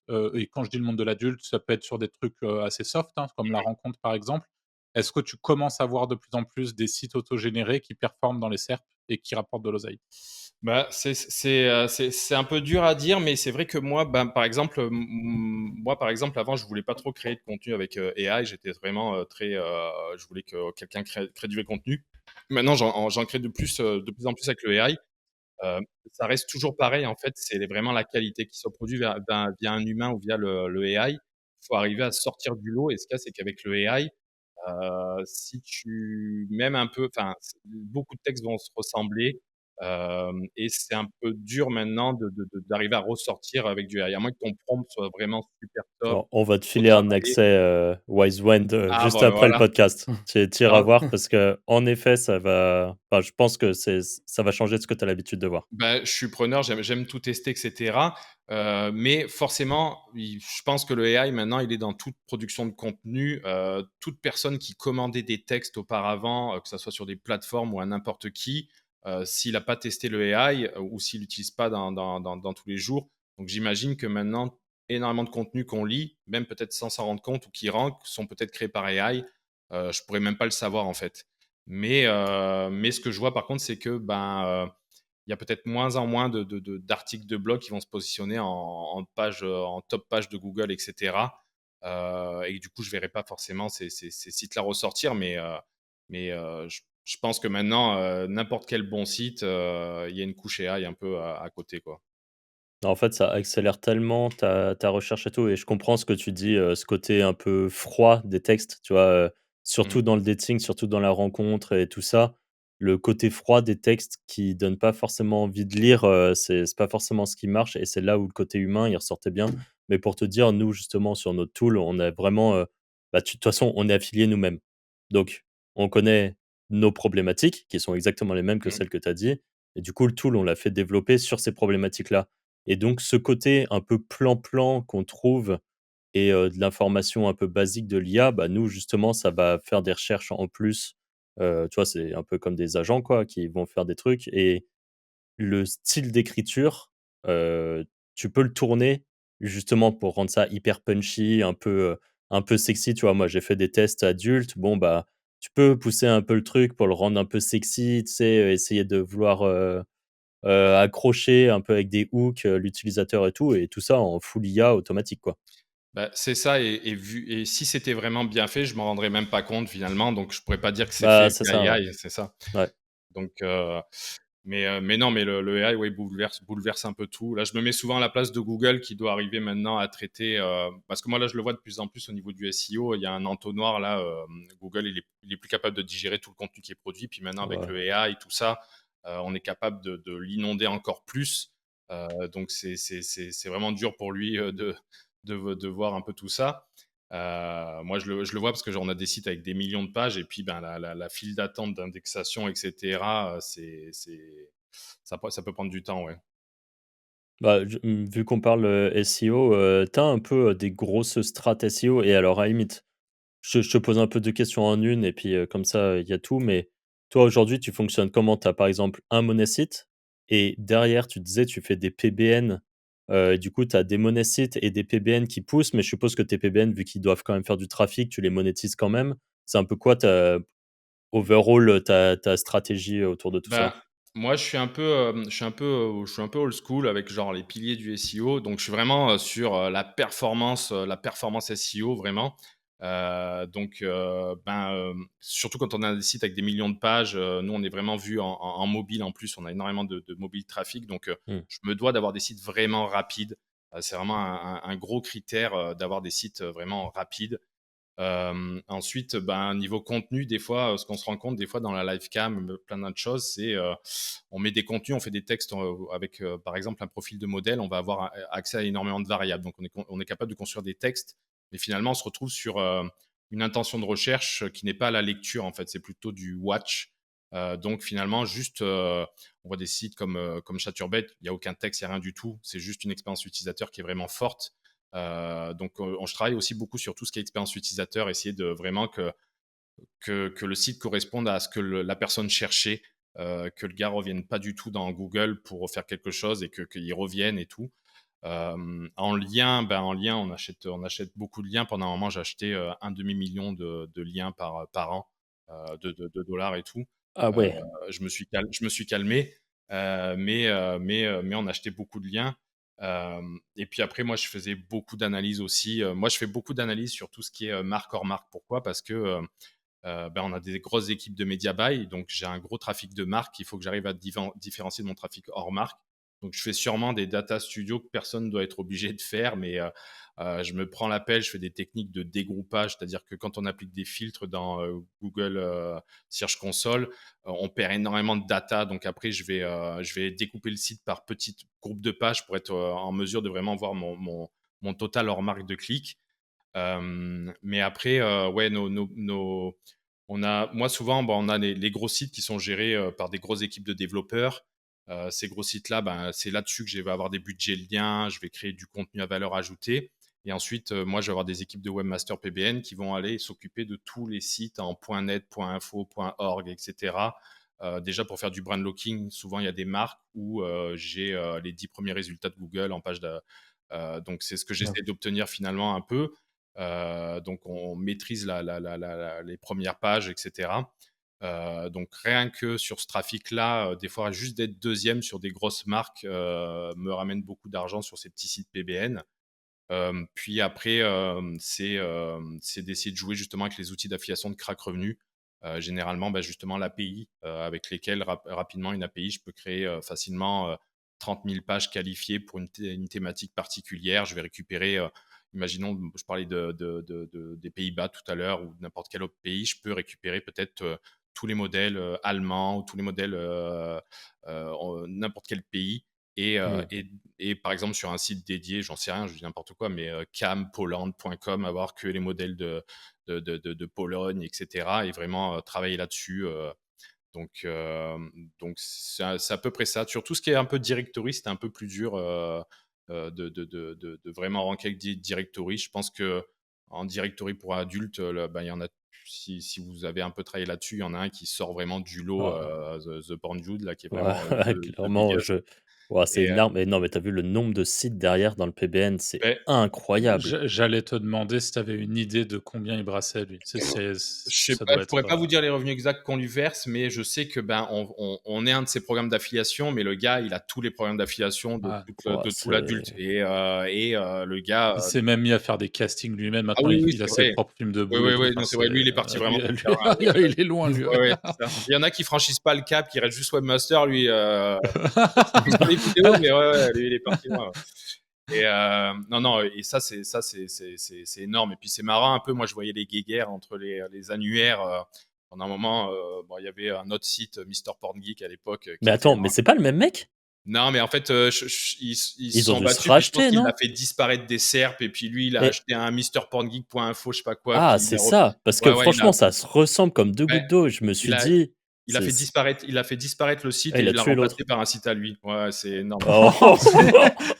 Ouais, mais il est bon et puis il est vraiment, c'est un gars qui est bon et même dans ses stratégies de lien avec les webmasters, il fait des trucs. Quand il fait des échanges de liens avec des webmasters, le gars, il a pas un lien The Porn Dude en bas dans un petit article, non, c'est dans le Ouais, là, dans le menu. holder, ouais. Ouais. Donc, il a un énorme trafic referral. Ça aussi, c'est intéressant des fois dans les liens. Bon, moi Ah bah, j'ai trois SEO qui ont 10 ans d'ancienneté, puis souvent ils achètent des liens pour essayer de ranker, bon, bah, pour gagner des positions sur un certain mot-clé, etc. Puis souvent j'essaie de voir avec eux pour moyen que le lien puisse aussi nous amener du trafic referral. Ben, mine de rien, quand même, on travaille un peu là-dessus. Puis ben, tout le trafic qu'on reçoit via des liens achetés pour du SEO me permet de rentabiliser presque 30% de mes achats de liens en revenus qui ah ouais, viendraient de ces intéressant. sites référents. Donc, mine de rien, bah, si vous arrivez à acheter un lien et que le gars le place dans le menu de son site, vous allez avoir des visites qui vont se convertir en plus en acheteurs. Et puis, je pense que c'est un bon indicateur pour Google aussi. On peut le savoir, il y a des liens qui sont dévalués, les commentaires, enfin, il n'y a même plus de liens commentaires, mais des liens footers, des liens site web, etc. Un lien menu, on ne donne pas ça à n'importe qui finalement. Je pense que c'est un bon indicateur de Donc qualité. toi, t'aimes bien un lien menu parce qu'il y en a plein qui disent: «Oui, mais les liens dans les menus, c'est pas si puissant et tout». Mais c'est marrant parce que moi, tous les gros sites adultes que je vois, ils ont tous des liens dans les menus, hein, et partout où ils peuvent essayer de les trouver. Bah, c'est ça, c'est des, ben, je pense que au plus le lien est visible, au plus c'est Ouais, un plus il est indicateur de puissant. qualité pour Google, Ouais, comme quoi, ouais, il n'est pas caché. Ouais. OK. Ah, c'est très, très, très intéressant et juste pour savoir, les liens, quand tu dis vous achetez des liens, c'est, parce que dans l'adulte, on sait que c'est pas facile d'avoir du lien, c'est vous achetez, tout ce qui passe? Enfin, tout Bah, ce qui est après, possible. généralement, donc on travaille, on a des brokers. Après, moi, je teste toutes les plateformes un peu d'achat de liens. Je teste un peu. Alors, en France, il y en a beaucoup des plateformes d'achat de liens, mais il n'y en a pas tant que ça partout dans tous les autres pays. Mmh. Donc, après, on est en contact aussi. Je suis avec tout ce qui est site de presse, des trucs comme ça. Tous les Indiens sur Skype. Ouais, non, chaque fois, on me transfère les mails. «Eh, ça t'intéresse, Julien?» «Non, c'est bon, merci, j'ai pas envie de ça». Et non, non, mais il y a des très gros liens, il y a des trucs. On essaye, dernièrement, j'avais essayé de pas mal avoir des liens, tout ce qui est site de presse, etc. Mais ça peut vite monter, $30 000 un lien, des trucs comme ça. Wow. Ouais, c'est sur des réseaux de New York Post et compagnie là. Euh, donc là, on essaye plus. J'essaie de jouer un peu sur tout ce qui est un peu des stunt marketing pour avoir justement des liens. Il y a des sites de cam qui font ça très bien. Dès que, ben, vous l'avez peut-être déjà vu là sur les Jeux Olympiques français, le gars qui est resté coincé avec ses parties en faisant du saut en hauteur. Vous l'avez pas Ah vu? oui, ouais, ouais, c'est Et donc, tout de suite, tu as des sites de cam derrière qui est ouais, bah, je te propose 200 000 pour venir faire des shows sur ma plateforme. Et puis, tu vas avoir 10 sites de presse qui vont reprendre l'info, etc. Et du coup, moi, je vois ça, je fais oh, oh, oh. Bon, bref, et ouais, c'est ah, des bons plans. c'est marrant parce que c'est une autre guerre, hein. Enfin, c'est, Ah ouais, là, non, on est vraiment sur des techniques, non, c'est ça. très, Puis, très agressives. là, on a à notre niveau, on a des attaques aussi régulières en DDoS et compagnie. C'est gros, ouais, ouais. C'est des grosses industries, ça ressemble au casino de toute façon, c'est un peu les Bah, mêmes, c'est ça, hein, c'est ça. Puis il y a des, c'est mondial et puis il y a des gars qui sont plus ou moins borderline, ça en a bon, en Europe de l'Est et compagnie, un peu, j'en sais rien, je dis souvent l'Europe de l'Est, mais c'est peut-être pas que là, mais voilà, c'est des gros concurrents, ouais. Plus ou moins méchant. Ouais, ouais, c'est ça, c'est ça, c'est ça. Mais on est bien baqués. Ça fait des années là qu'on, pendant un moment, il y avait des histoires. Dès que on annonçait, il y a de ça une dizaine d'années, dès qu'on annonçait que l'équipe Crack Revenu partait à une conférence à l'étranger et tout, il y a des gens qui profitaient de faire des attaques pendant ces périodes-là ou à Noël et tout, des trucs vraiment ciblés et tout là. Non, non, mais ça a changé. Les équipes ont grossi là. Moi, quand j'ai rejoint Crack, on était 80 personnes. Là, on est 200. Ça a vraiment grossi. Ouais. Ah, grosse boîte, hein, quand même, hein. Ben, c'est ça, c'est marrant, hein, c'est vraiment le destin. Je me rappelle, je faisais des conférences SEO adultes en France, à Aix-en-Provence, une fois, je me souviens, en Attends, 2010, t'avais fait 2000. le monétiser? Hein? T'avais fait le monétiser? Non, je sais plus ce que c'était comme événement. C'était à petit événement à Aix-en-Provence. Je me souviens plus trop ce que c'était. Ça se peut que ça soit, je me souviens plus. Après, il y avait un truc avec une piscine, un énorme baby-foot. Moi, je sais non. plus. Il y avait des trucs comme ça. Et je me souviens à l'époque parce que Rudy, que vous connaissez peut-être, oui, sûrement, ouais, de nom là. Mmh. Il travaillait un petit peu pour pousser des sites il y a au moins une quinzaine d'années de crack revenu. Puis je me souviens avoir entendu une discussion derrière lui qui disait, quelqu'un lui posait la question s'il travaillait toujours pour les Québécois, etc. Puis il disait non, non, c'est fini et tout, ils sont devenus super big, etc. Puis ça m'a fait rire qu'un an après, je me retrouve à aller travailler avec ces gens-là que je connaissais pas du tout. Moi, je connaissais pas Crack Revenu avant d'aller. Bah, c'est pas si connu que ça en France, Crack Revenu, je trouve. Ouais. Euh, D'ailleurs, je vous invite, il y a un programme d'affiliation Webmaster Referral à 5% à vie. Moi, c'était ma niche avant ça, le recrutement d'affiliés. Euh, C'était aussi la mienne pendant des années, ouais. Ah ouais, c'est ça? Ouais, j'ai commencé l'affiliation comme ça, en fait. J'avais un parc d'affiliés, j'avais 130 affiliés sur des networks où ça tabassait bien et alors pas sur l'adulte en l'occurrence, mais pendant très longtemps, c'était mon seul gagne-pain. Bah, c'est une niche que j'aimais beaucoup parce que j'aimais bien apprendre au webmaster comment faire de l'argent. Ouais. Puis finalement, après, tu touchais un 5% ou 10% à vie, c'est un peu fini, je pense, ça. Mais sur les gains qu'ils pouvaient faire, puis justement, de cette époque où je travaillais pour Prelinker en 2012, je pense que j'ai dû recruter un truc comme 2000 ou 3000 affiliés pour Prelinker. Wow. Et je crois que j'ai toujours, je dois avoir 5-6 gars qui toujours font du cash de cette époque-là. Bon, ça me rend pas grand-chose, mais c'est marrant de voir. Ouais. Ah, c'est cool. Vas-y, on t'a ouverture, allez-y, hein. Un peu, Ouais, on ouais. peut poser une question, tiens. Est-ce que c'est vrai que les networks shave ou font du throttle sur les leads? Alors, je sais que souvent, je vois des trucs comme ça, que ça soit même des fois sur Black Hat World, je me suis fait bannir mon compte dès que j'ai commencé à gagner de l'argent, etc., etc. Franchement, non, on fait pas du tout ça. Nous, le truc qu'on peut faire, c'est couper le trafic pour mauvaise qualité. Donc vraiment, non, non, si un affilié il est capable de nous envoyer du bon trafic, on est super content et on va pas essayer de lui faire gagner moins. Au contraire, on va essayer qu'il nous envoie plus de trafic qualité. Donc c'est gagnant-gagnant pour tout le monde. C'est gagnant pour l'advertiser qui reçoit des très bons clients. C'est gagnant pour nous. Donc on a tout intérêt. Puis non, non, même nous, tu vois, on fait quelque chose que peut-être d'autres programmes ne font pas, c'est que vu qu'on a nos propres sites, un petit peu, on a nos propres marques, on est capable vraiment de générer des revenus additionnels. Donc des fois, des affiliés qui nous donnent une bonne exposition. On a des affiliés qui sont capables de nous générer énormément d'impressions. On sait qu'ils nous ramènent pas, ils nous ramènent des clics, ils ont des conversions, mais en plus, ils nous font énormément d'impressions, donc ils font du bruit autour de notre marque.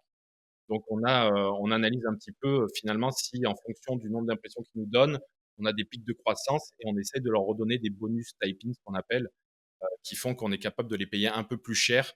Donc non, vraiment, on fait pas de. J'en ai jamais entendu parler chez Crack. Et puis vraiment, vraiment une éthique. J'ai rarement vu. Enfin, j'ai pas beaucoup travaillé dans d'autres programmes d'affiliation, mais je sais qu'il y a une volonté de vraiment les affiliés, c'est nos partenaires, tu sais, et on veut pas les squeezer, etc. Donc non, non. Est-ce qu'il y a de la place pour les débutants, dans l'adulte en général, pour toi? Ben oui, rien que par exemple, on parlait de l'intelligence artificielle, Il y a une place à tous les prendre. gars qui faisaient du cash avant dans l'adulte, Livecam, VOD, tout ça, c'est un nouveau marché qui apparaît d'un coup comme ça. Donc attendez, je vous ai perdu, je sais pas ce qui voilà et donc c'est un nouveau marché qui est apparu, comme ça donc il y a toujours de la place pour les débutants. Par contre, Google, on le sait, c'est de plus en plus de place pour les sites d'autorité. Donc, un nouveau venu en SEO avec un nouveau domaine acheté tout de suite va avoir Mmh. un peu du mal s'il n'a pas de compétences.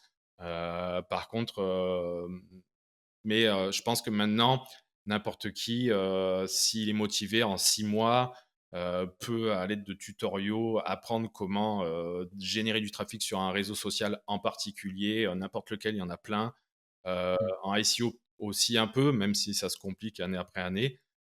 Mais il y a plein d'opportunités, je pense. Puis il y a toujours des niches, c'est un énorme volume de recherche. Il y a des niches dans tous les sens. Vous avez pas mal d'affiliés qui font du trafic sur X, ex-Twitter, par exemple?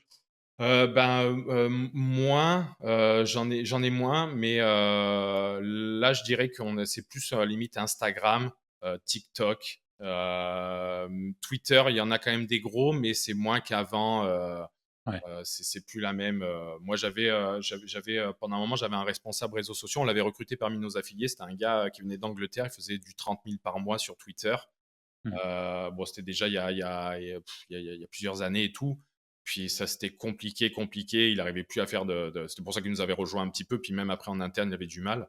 Mais là, je dirais, après, peut-être, c'est toujours possible hein, de générer des trucs sur Twitter. Mais je pense que. Bah, pour tous ceux qui nous écoutent, si vous voulez, je partage, on en a parlé, je sais plus si c'est dans le podcast ou sur le Discord qu'on vous invite à rejoindre d'ailleurs, des Wizards.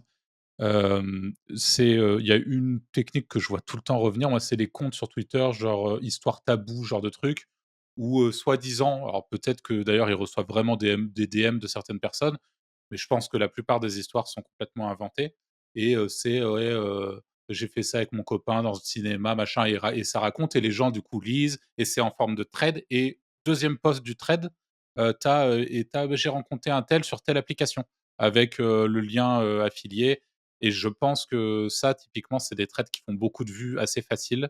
Je pense qu'en plus de ça, c'est des trucs qui doivent être assez facilement automatisables avec l'IA aussi et je pense que de ce côté-là, il y a par exemple des idées assez simples à implémenter pour monter des comptes qui enfin, il y a j'en vois beaucoup sur Twitter, il y a énormément d'OnlyFans aussi, bien sûr. Ça, je pense qu'on les voit tous passer pour le coup. Mais sur cette partie acquisition en pur dating, je pense qu'il y a vraiment des trucs à faire, c'est pour ça que j'étais curieux de savoir si c'est des affiliés que vous voyez passer. Est-ce que C'est ça qui est dur aussi, nous, après, tout ce qui est trafic, réseaux sociaux, on voit pas trop les référoles, les sources et ouais. nos affiliés, ils sont très discrets là-dessus. Des fois, tout ce qui est un site web, moi, je vois un peu les sources référentes, donc je vois un peu le site qui gère et puis généralement, c'est les mêmes techniques que tout le monde, c'est du bon Mmh contenu, mh. des bons liens, de la performance et cetera. Mais tout ce qui est réseaux sociaux, les gars sont un peu plus discrets. Mais il y a plein de choses à faire. C'est ça qui est beau dans notre monde, c'est qu'il y a toujours des techniques, des nouvelles techniques, des nouvelles choses, des nouveaux réseaux sociaux à tester, à faire. Donc ouais. Faut être filou. Ouais, Franchement, c'est ceux qui ça, sont faut regarder. forts sur les réseaux sociaux, ils sont hyper filous, ça, moi, je trouve ça trop cool. À chaque fois que j'en vois, je me dis: «Ah ouais, ça, c'est smart», Oh bah là là, bah, tu vois, le regarde, truc que bah tu ouais. mis la dernière fois, c'est vraiment En fait, c'est du génie. dans la Wizard Academy, là, dans la partie privée du Discord, ce que je fais, c'est que moi, j'ai pas le temps de traiter ces niches, donc en général, ce que je fais, c'est que je donne les trucs que je vois. Comme ça, les gens, tu vois, ceux qui veulent faire un peu de l'adulte ou du dating, bah, ils voient ce qui fonctionne, en fait. Mmh. Donc je donne un peu, de temps en temps, les trucs que je vois passer comme ça. Ouais, il y a des trucs de fou, hein, mais vraiment, il y a des trucs de fou. C'est Moi, c'est trop ça qui malin. me passionne. Je suis très connecté, en fait, toujours sur mes réseaux et puis j'hallucine tout le temps sur toutes les nouvelles choses. Là, je crois que vous avez fait une vidéo à propos de ça, un peu sur les vidéos YouTube Faceless, là aussi, avec les gars qui Mmh. font des Mmh. des contenus, ils vont prendre des photos, ils font des trucs, dès que il y a tellement de choses, je trouve ça c'est pour ça que je tombe amoureux de la génération de revenus sur internet, l'affiliation, il y a plein de secteurs, on peut tout vendre. Là, on parle d'adultes, mais on peut vraiment tout vendre. C'est ça qui est excellent aussi, quoi. Et puis sous tous les angles possibles, ouais. Ouais. Ouais, dating, ça reste enfin, si tu un peu filou, le dating, ça reste, le plus beau terrain de jeu. Il y a tellement de choses à faire, hein. tout le monde aura envie de se rencontrer. Les gars, on est tous pareils. On voit une photo de jolie fille, on a vite cliquer. Des fois, bon, bref, et on se retrouve sur des trucs. Et après, bon, on est plus ou moins crédule à aller jusqu'au bout, Après, ça etc. demande Là. le numéro de téléphone, ça demande le numéro de carte bleue, puis bon, bah, on le rentre, quoi. Voilà, c'est comme ça. C'est vraiment gratuit. Ils me disent de rentrer ma carte bleue. Bon, je vais tester. Non, et c'est c'est excellent. Ça marchera toujours. Oui, oui. Ouais. C'est marrant parce que le dating, tu vois, c'est un truc, j'en avais jamais fait de ma vie. Et alors que c'est pareil, je suis dans l'affiliation et l'édition de site depuis 2013. J'ai lancé un peu au pif quelques contenus SEO sur le sujet. Et je regardais ce matin ou hier par curiosité. Et l'année dernière, je fais 32 000 balles avec le dating. Je fais OK. Et en fait, je trouve qu'en effet, c'est assez facile, quoi. Et quand on a les bons tuyaux, les bons trucs, il y a tellement de volume de trafic, tellement de choses à faire, comme tu viens de dire, Anto, qu'après, on en revient aussi à ce qu'on disait au début. C'est pour ça que c'était l'une de mes premières questions. Mais il faut avoir envie. Alors moi, en l'occurrence, c'est relativement soft, mais il faut avoir envie d'aller sur ces niches-là. Il faut avoir envie, je trouve, de manière générale, d'aller sur de l'adulte, au-delà des questions éthiques. Voilà, tout le monde n'a pas envie de faire ce genre de choses. Je sais que moi, c'est pas un autre domaine qui me fait particulièrement rêver, mais je me suis dit: «OK, c'est quand même, je suis assez, j'étais quand même assez agréablement surpris», même si ça fait des années qu'on me dit: «Ouais, il y a plein de trucs à faire, c'est facile, c'est facile». Mais ouais, en vrai, c'est pas si compliqué que Bah, ça. surtout que toi, ton truc dating, c'est un side business, hein. C'est Ah oui, oui, lointain. ouais, C'est bah, bon. mais bon, comme Mais parmi tes 10 projets, quoi. Ouais, ouais, arrête, j'en ai moins maintenant, j'en ai moins. Mais ouais, le dating, je trouve ça quand même vraiment soft un petit peu quand même. Moi, ça me vraiment là, maintenant, Ouais, je c'est me vrai. considère même plus dans de l'adulte un petit peu sur ça. Ouais, c'est vrai, Et c'est je vrai. me suis toujours dit un petit peu, moi, c'était un peu, on aide à rencontrer des gens. Bon, des fois, c'est pas toujours ça, mais on les aide à trouver l'amour. Des fois, ils n'y arrivent pas un petit peu. Le chemin est long, mais ça reste bien. Même dans la live cam, je vous dirais, ils se sentent moins solitaires, etc. Là, on a je pense qu'une typologie de client, ça va être un Américain isolé, tout seul, dans sa maison, qui n'a contact avec personne et ça lui permet de communiquer avec des gens, de discuter, avoir des relations avec des filles qu'il n'aurait jamais eues, etc. Mmh. Euh, ouais. Je reviens sur un truc parce que j'ai une question qui m'est revenue par rapport à quand tu parlais au PBN, adulte là que tu as et tu disais, par exemple, tu prenais l'exemple de la cam où tu prends que les polonaises, tu lances, campoland.com, tu as 30 000 pages. Tu pas de souci d'indexation et surtout, est-ce que tu envoies toutes les pages d'un coup ou est-ce que tu fais ça un peu comme un vrai site, où petit à petit enfin un vrai site entre guillemets, mais est-ce que ça se construit petit à petit?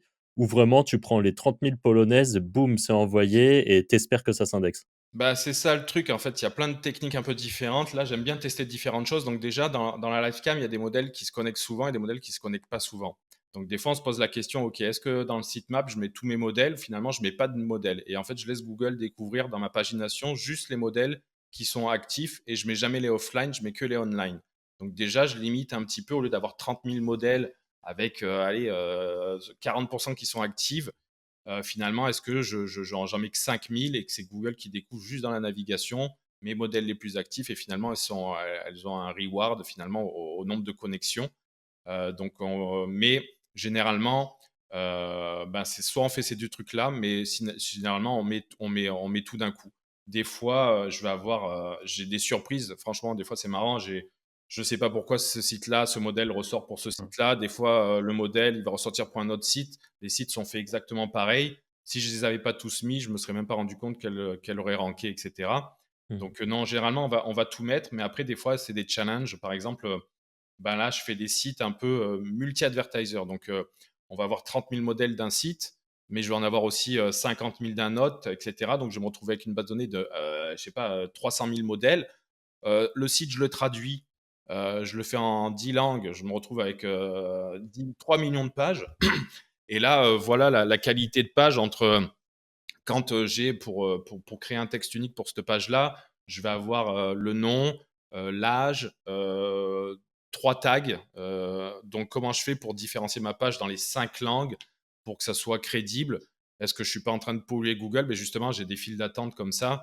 Donc là, on est obligé de trouver des techniques, justement, mais comme je disais, un peu avec ne pas mettre les modèles dans les sitemaps, laisser que les modèles vraiment online, essayer des fois de limiter aussi, des fois on fait des tests aussi, donc des fois on a des paginations, mais je vais me retrouver sur une pagination slash camgirl où j'ai 300 000 modèles, je vais avoir je sais pas combien de pages, jamais Google il va au bout des pages, donc des fois on va être sur du infini scroll, on va tester des techniques, etc. Et moi, j'aime bien tester. Donc, j'ai plein de techniques différentes et des fois, il y a des trucs qui devraient marcher qui marchent pas, et vice-versa. Ouais, c'est vraiment. OK. Et tu as, juste pour me rendre compte, parce qu'en fait, je sais que l'indexation est un énorme problème, mais sur, par exemple, 10 sites que tu lances comme ça, tu en as combien qui prennent? Combien tu en as qui prennent bien? Combien tu en as qui ne prennent Ah, pas du tout? là, dernièrement, j'ai fait un truc. J'ai dû lancer une dizaine de nouveaux sites et j'ai remarqué un truc vraiment. J'en ai qui ont. Il y en a plein qui d'un coup m'ont fait un boost. Je suis passé à du 5000, 10 000 visites par jour, puis ils sont crashés après. Les seuls qui ont tenu, c'est tous ceux où vraiment il y avait un trafic de marque déjà existant et un petit historique quand même de nom de domaine. Tous les sites nouveaux, des fois, ils avaient un boost d'un coup. J'étais même étonné, j'étais waouh, le site en nouveau nom de domaine, ça se met à ranker d'un coup et tout, super content. Puis finalement, ça crache tout de suite après. Et tous ceux où il y a un petit trafic de brand, ça tient. Et je me suis rendu compte finalement, je me mets souvent à la place de Google, que finalement, l'indicateur de trafic de marque est un super indicateur pour Google pour connaître la qualité d'un site finalement. Si quelqu'un va taper le nom d'une marque plusieurs fois dans Google, revenir, etc. C'est un énorme indicateur pour Google. Et tous ces sites-là, un peu que j'avais dernièrement là-dessus, restaient bien. Donc ça renforce un peu le concept de branding, d'essayer de faire du bruit autour d'une marque Mmh. sur tous les réseaux sociaux, partout, que les gens tapent votre marque, reviennent, etc. C'est ce que j'ai vu un peu dernièrement, ça. On avait 3 ans d'avance, cool. C'est vrai, hein? Heu, Plutôt cool. Ouais, bah, c'est parce que c'est rigolo, mais ouais, c'est ce qu'on répète en boucle, quoi. Et ça me fait penser à ce que, on parlait un peu plus tôt de The Porn Dude. Et typiquement, est-ce que c'est partir un peu trop loin? Tu vois, si par exemple, on devait conseiller à un débutant qui se met à faire de l'affiliation, de dire: «Écoute, lance une marque un peu comme, enfin, comme de The Porn Dude, il y a du boulot», mais dans l'idée, c'est ça, quoi. C'est l'objectif, c'est d'avoir des recherches sur sa marque. Et C'est ça. Après, moi, je vois toujours un peu un truc. J'essaye quand on lance un site, de toujours un peu, comme si c'était derrière, il y avait juste un webmaster qui était passionné, qui voulait faire le meilleur site pour tout le monde, un petit peu, et d'avoir un peu cet état d'esprit, de se dire, OK, ben, je suis un passionné, je fais vraiment un site où les gens, ils arrivent dessus. Moi, si mmh, j'arrivais sur ce site-là, est-ce que je partirais tout de suite? Est-ce que je continuerai la lecture? Est-ce que ça m'intéresse vraiment? Est-ce que le site est beau, etc. Donc après, quelqu'un qui veut lancer un site, un annuaire pour adultes, il y en a des centaines, mais ils se ressemblent un peu tous. Il manque un peu ça va être un listing en page d'accueil, etc., avec des reviews, avec un gros bouton pour sortir, l'image du site un peu. Mais quelqu'un qui se démarque, bah, on le voit, The Pendule a déjà pas mal au niveau visuel, pas mal de choses. Puis il y en a quelques-uns qui se démarquent, mais donc voilà, c'est du travail de personnalisation, c'est du travail d'un peu de sortir du lot finalement, puisque maintenant, c'est super simple de faire des annuaires comme ça, simplement. Mais un annuaire qui vraiment se différencie du lot, ben, ça prend du travail en plus. Ouais. Mmh. Ah, clairement. OK, mais cool, ouais. Ouais, c'est le problème, enfin, ces trucs d'indexation et tout, c'est quand même un jeu dur pour tout le monde. C'est cool que vous arriviez quand même à avoir des résultats, propres. Bah, c'est ça, mais souvent dans ma console Search Console, quand je vois, ben, que j'ai 30 millions de pages non indexées ou des trucs comme ça, bon, là justement, je fais du nettoyage, je fais beaucoup de trucs comme ça un peu, je suis en train de là, moi, je travaille beaucoup sur de la désindexation de pages en ce moment, j'enlève des OK. pages plus que j'en rajoute en ce moment. Le fameux content pruning, quoi. Ouais, c'est ça, c'est ça, c'est ça, OK. Les gars? Ouais, est-ce que tu aurais, une petite liste de tools que tu vois, que tu donnerais à un affilié? Par exemple, un tracker, personne n'en utilise, par exemple, des choses comme ça, tu vois? Alors moi, je suis quand même, au niveau des tools que j'utilise, moi, je suis vraiment Href à fond et Google Sheet. Après, ben, on a du SEMrush, du OnCrawl, du SimilarWeb, etc. Après, en outil, qu'est-ce que j'allais dire vraiment? Attends, un outil, non, moi, Screaming Frog. Mais j'ai pas un outil genre qui a révolutionné la manière dont je fais du SEO ou quoi que ce soit. Bon, ben, tout ce qui est un peu intelligence artificielle, oui, en ce moment, on est venu quand même s'en servir. Mais sinon, je dirais que j'ai pas non plus. J'essaie de Et vous réfléchir, mais non. et en interne, vous utilisez quoi pour traquer? Enfin, toutes vos suivis d'offres, performance, clics, tout ce qui fait le switching des offres et tout? Alors nous, on est sur Crack Revenu, c'est basé sur Azoffer, OK. mais par contre, on l'a customisé genre plus quoi. C'est vraiment, je pense que ben, je pense que même à Azoffer, ils ont pas d'autres. On travaille directement avec eux, ils n'ont pas de meilleure customisation. Il y a peut-être un ou deux partenaires qui ont des customisations comme ça, mais vraiment l'outil, on remarque pas du tout que c'est Azoffer derrière. Tu vois. Donc, Ouais, d'accord. Je on a juste le back-end derrière, c'est tout quoi. OK. Arthur? Ouais, moi j'avais une petite question. En général, on aime bien, demander ça, à nos invités experts sur un sujet. Si là, demain, tu devais repartir, de zéro, sans ton réseau et sans thune, comment tu ferais, pour réussir, de nouveau, au plus vite dans le domaine de l'adulte? Mais avec tes connaissances, hein, quand même. Avec tes connaissances, ouais. Et en 2025, hein, pas, Ouais, pas, Ouais. pas il y a 20 ans. Ok, c'est plus dur. Mais là, je pense que déjà de un, ça serait peut-être déjà de se faire un réseau de gens qui fonctionnent bien actuellement sur Internet. C'est-à-dire, ok, bon, ben, je veux être un bon. C'est qui les bons actuellement? Je les trouve comment sur des forums, etc. Il y en a quoi, une vingtaine?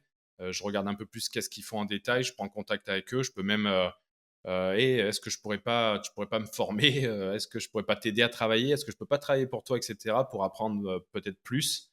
Ça, c'est peut-être un truc que je ferais davantage, un peu vraiment essayer de trouver un mentor plus ou moins un petit peu. Mmh. Ensuite, ben, je testerai beaucoup de choses. Mais après, ça, c'est aussi un défaut à moi de beaucoup tester, de pas aller à fond, au fond, au fond. C'est-à-dire que je pense que si tu veux être bon en SEO ou en réseaux sociaux ou en SEA ou en media buy, c'est dur d'être bon partout, quoi.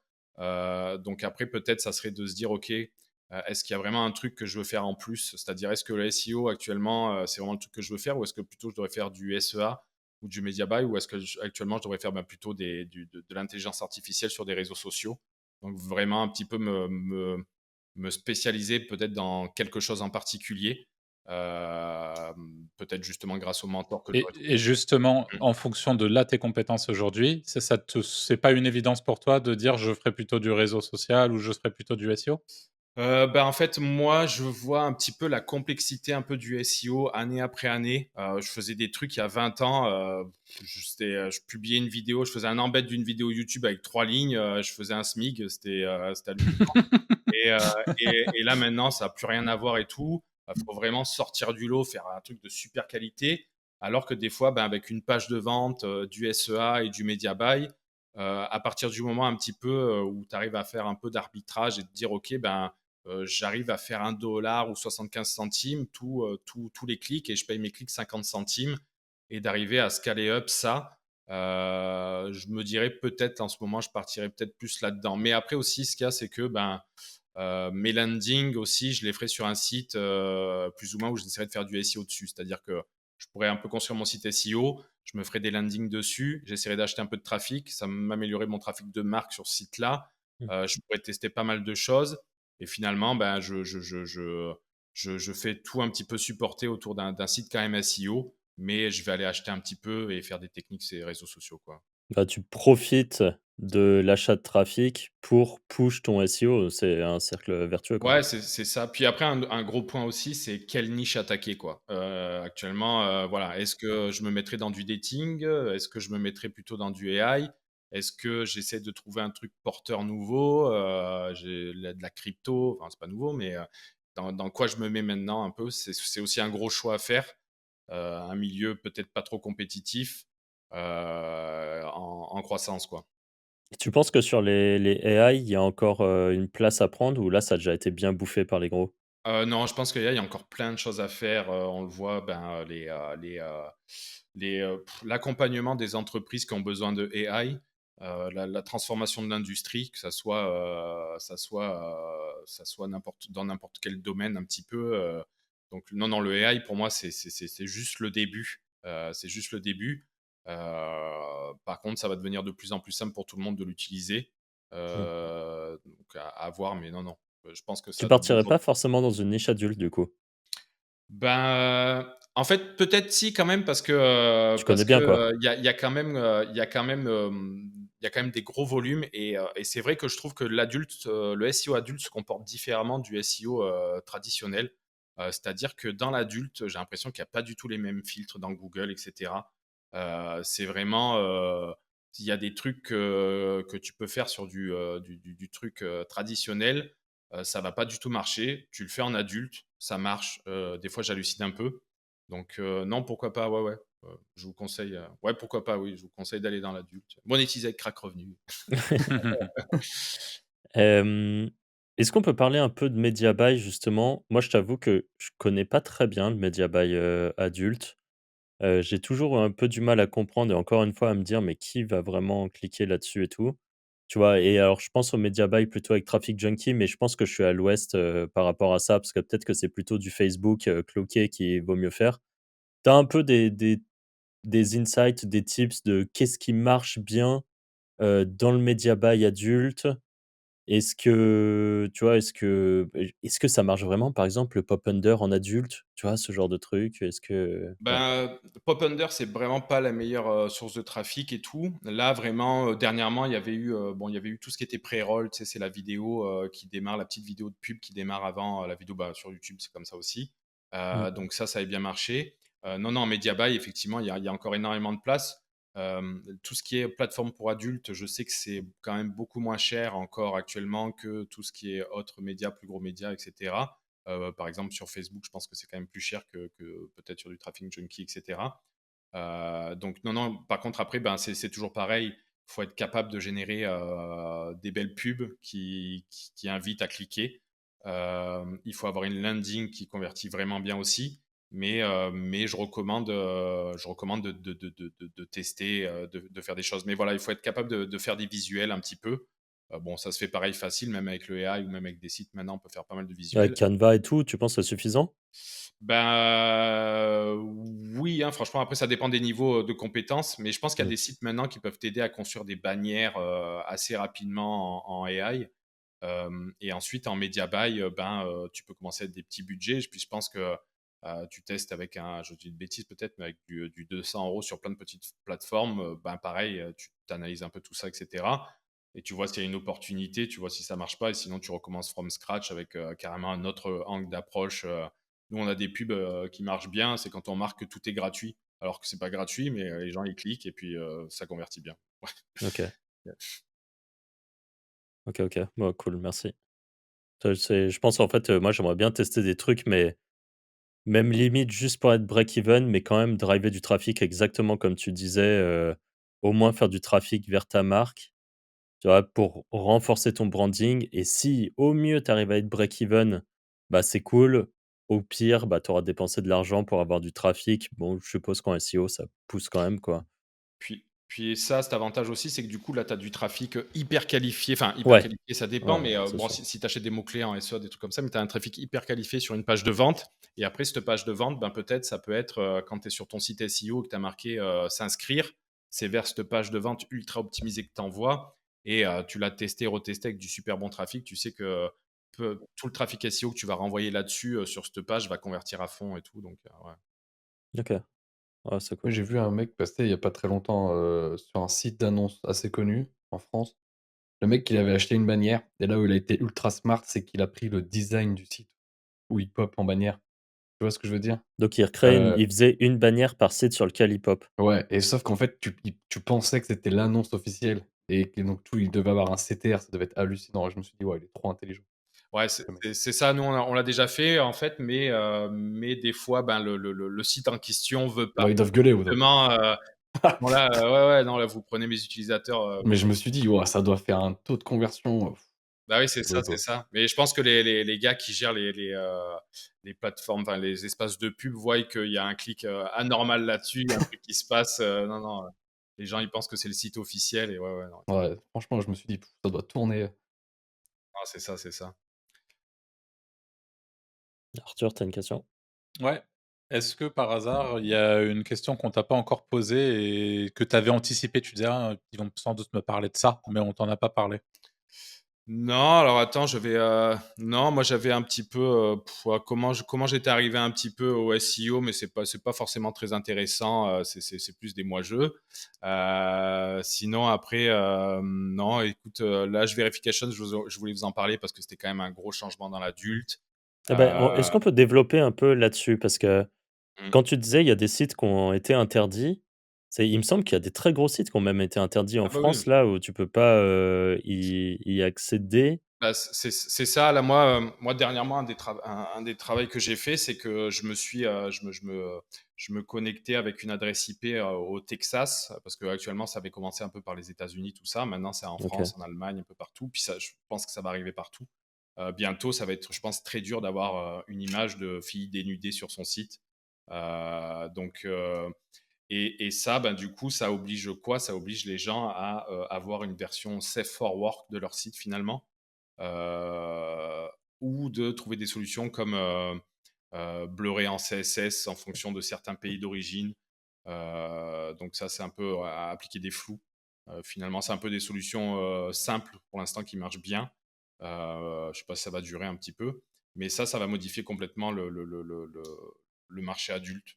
Donc c'est pas une mauvaise chose, je trouve, un petit peu de limiter l'accès à la pornographie pour les jeunes. Ouais, bah, quand tu Donc vois les gamins, ouais, c'est ça, je pense que à 12 c'est une ans, ils très sont bonne sur chose. des C'est ça, je pense PH, que c'est ça, c'est une bonne chose. Donc je trouve ça plutôt bien un peu pour l'industrie que ça change, mais c'est vrai que ça tout change, quoi, hein. ah ouais, OK. T'avais d'autres trucs du coup que t'avais avais, imaginé, qu'on allait te demander ou pour Non, non, l'instant non, c'est tout?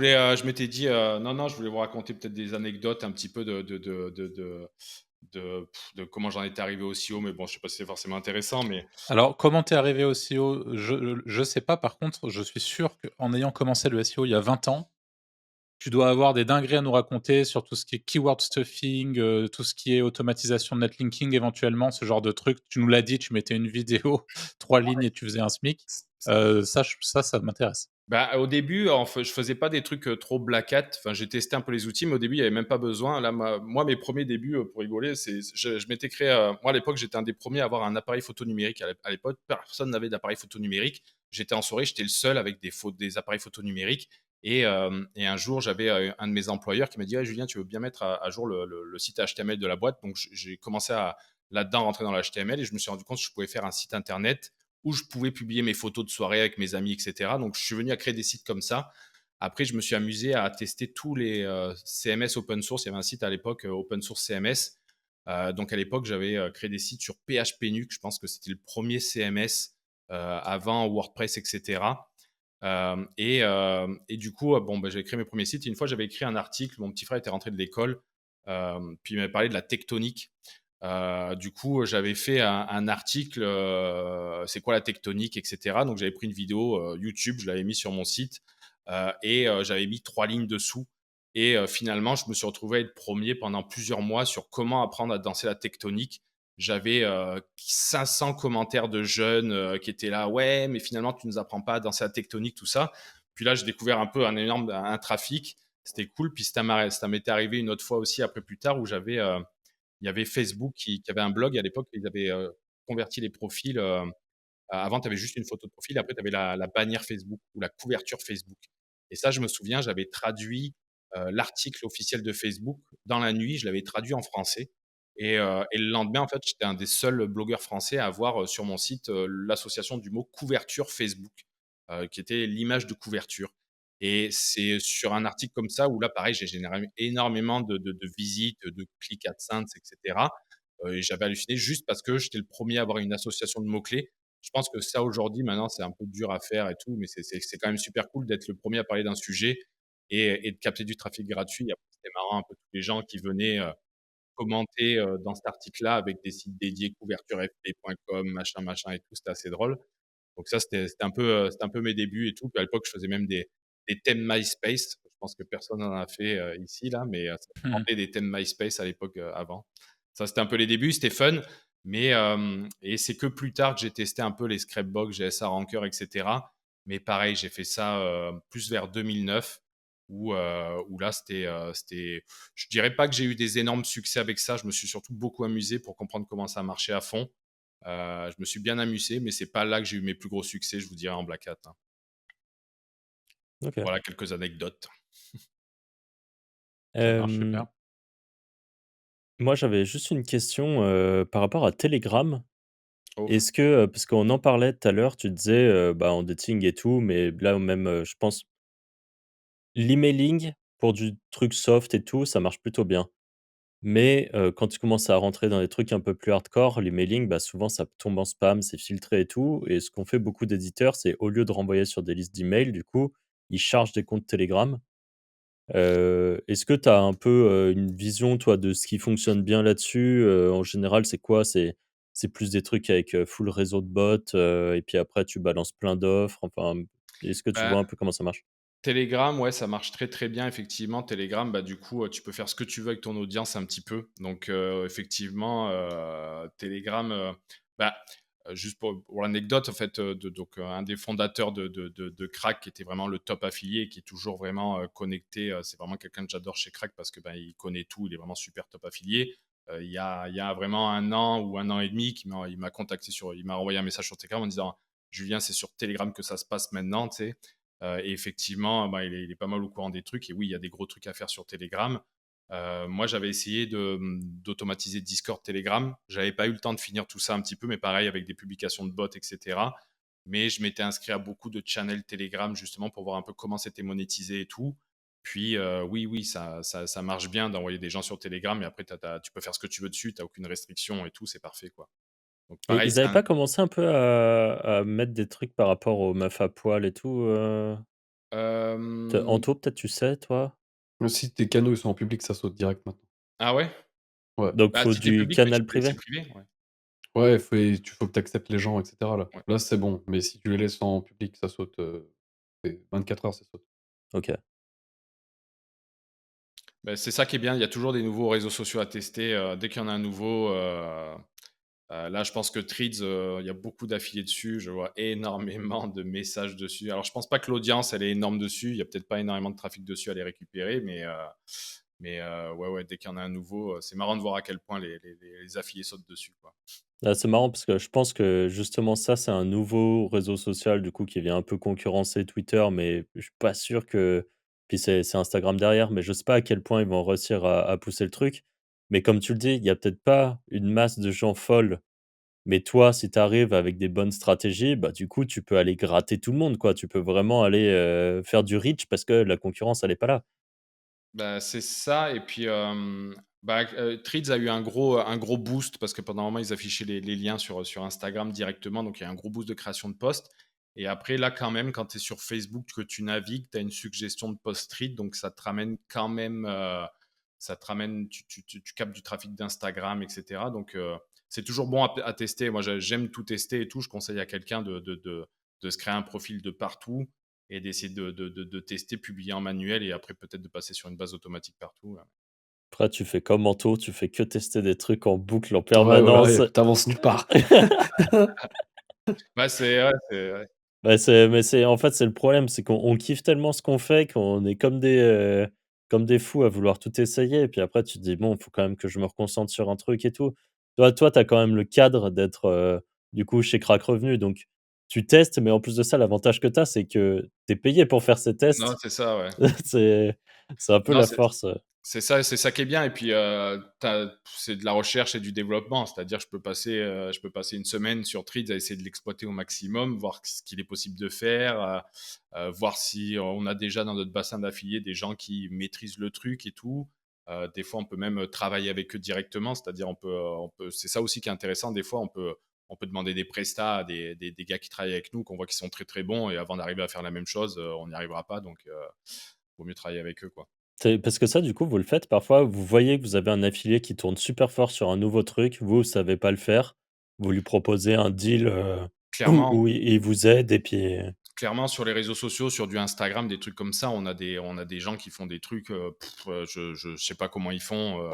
Donc, je préfère carrément leur dire: «Écoute, là, on a une campagne, on a un truc qu'on veut lancer et tout, Un gros on te donne un pourcentage. montant fixe et cetera. Puis là, tu nous Ouais, fais ça, c'est une campagne spéciale juste pour ce projet-là et tout». Donc non, non, on peut faire des trucs comme ça aussi, ça, c'est intéressant, ouais. OK. Ah, c'est très cool, c'est cool, je Ah, je trouve, savais pas de que vous fonctionner comme ça. travailliez comme ça sur Fiverr.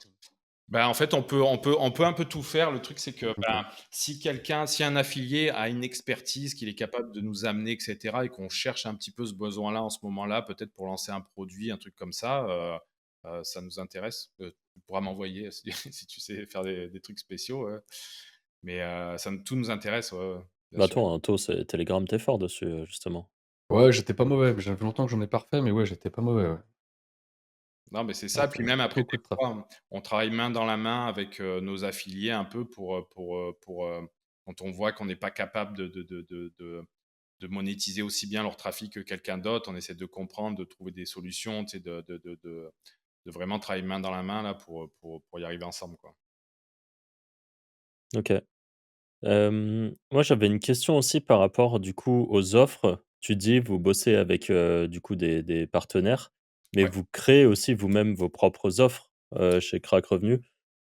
C'est, vous, c'est quoi un peu l'utilité de créer vos propres offres? C'est qu'au moins vous avez la main complètement dessus et du coup, ça vous permet d'être très, agile, si on peut dire ça comme ça, pour améliorer tout le temps améliorer les conversions et tout. Je suppose c'est mieux que de bosser avec des partenaires?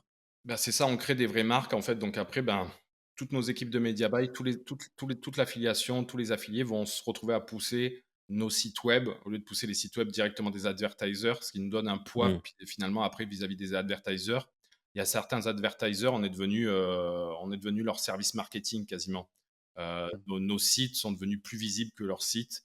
ah ouais, Et du coup, ben, on a un partenariat limite à vie parce que ben, on est devenu leur plus gros recruteur et nos marques sont plus connues que les que leurs. Donc, on a eux-mêmes, tout ouais. intérêt, ouais, à faire ça. C'est ouf, ouais. Ah ouais, c'est ça.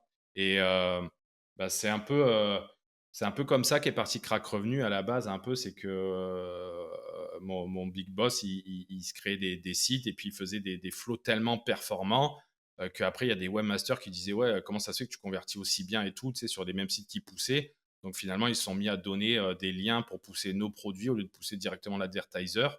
Donc on essaye vraiment de construire des marques chaque fois. Ça fait partie de notre stratégie un petit peu. Ah oui, tiens, ça me fait penser à un truc. Parlons des flots. Je sais que maintenant ça devient un peu, pas à la mode, mais c'est une nouvelle technique de monétisation. Monétiser les espaces membres sur des sites affiliation. Un peu des faux, je sais pas comment c'est en affi, mais je sais pas si tu vois ce que je veux dire? Les espacements? Des espaces membres. Ah, des espacements, ah ouais, les member zones. Oui, oui, bah, en fait, en fait, oui, carrément. Bah, en fait, ce trafic-là vaut très cher. Pourquoi? Parce que, ben, c'est déjà des gens qui ont été prêts à sortir une carte bleue pour payer pour un type de produit. Donc forcément, je sais que pendant longtemps, on achetait le trafic d'espace membre. C'est-à-dire que, dans l'espace membre de certains programmes, on va avoir un lien, sur un produit, similaire et ce trafic-là se paye assez cher, puisque, ben, c'est de la très bonne qualité. C'est des gens qui sont déjà prêts à acheter ce type de produit-là. Donc oui, oui, ça se monétise très bien les espaces membres.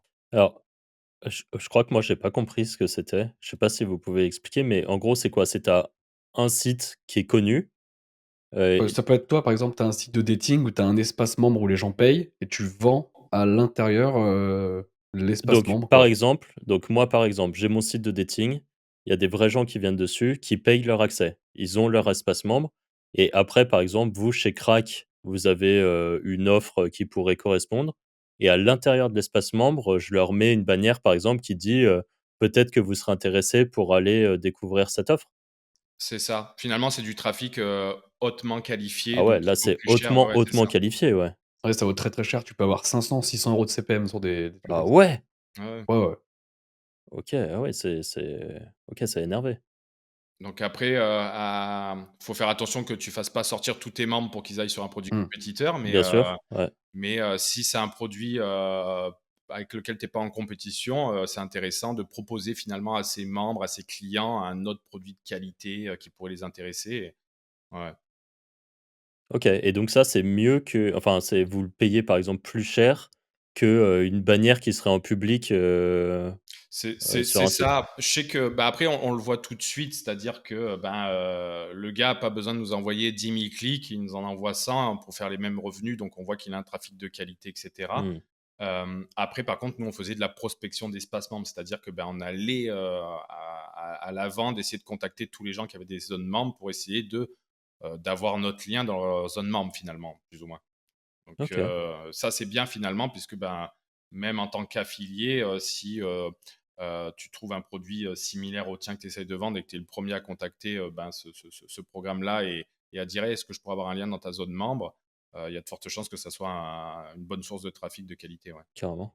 Ok, ouais, c'est hyper intéressant. Alors ça, je savais pas du tout que ça existait comme type de trafic. Mm. Ok, très cool. Anto et Arthur, vous avez d'autres questions? Moi, j'en ai plus. Moi, j'en ai plus non plus. Bon, écoute, Si, est-ce que la formation de Aspi, elle était viable?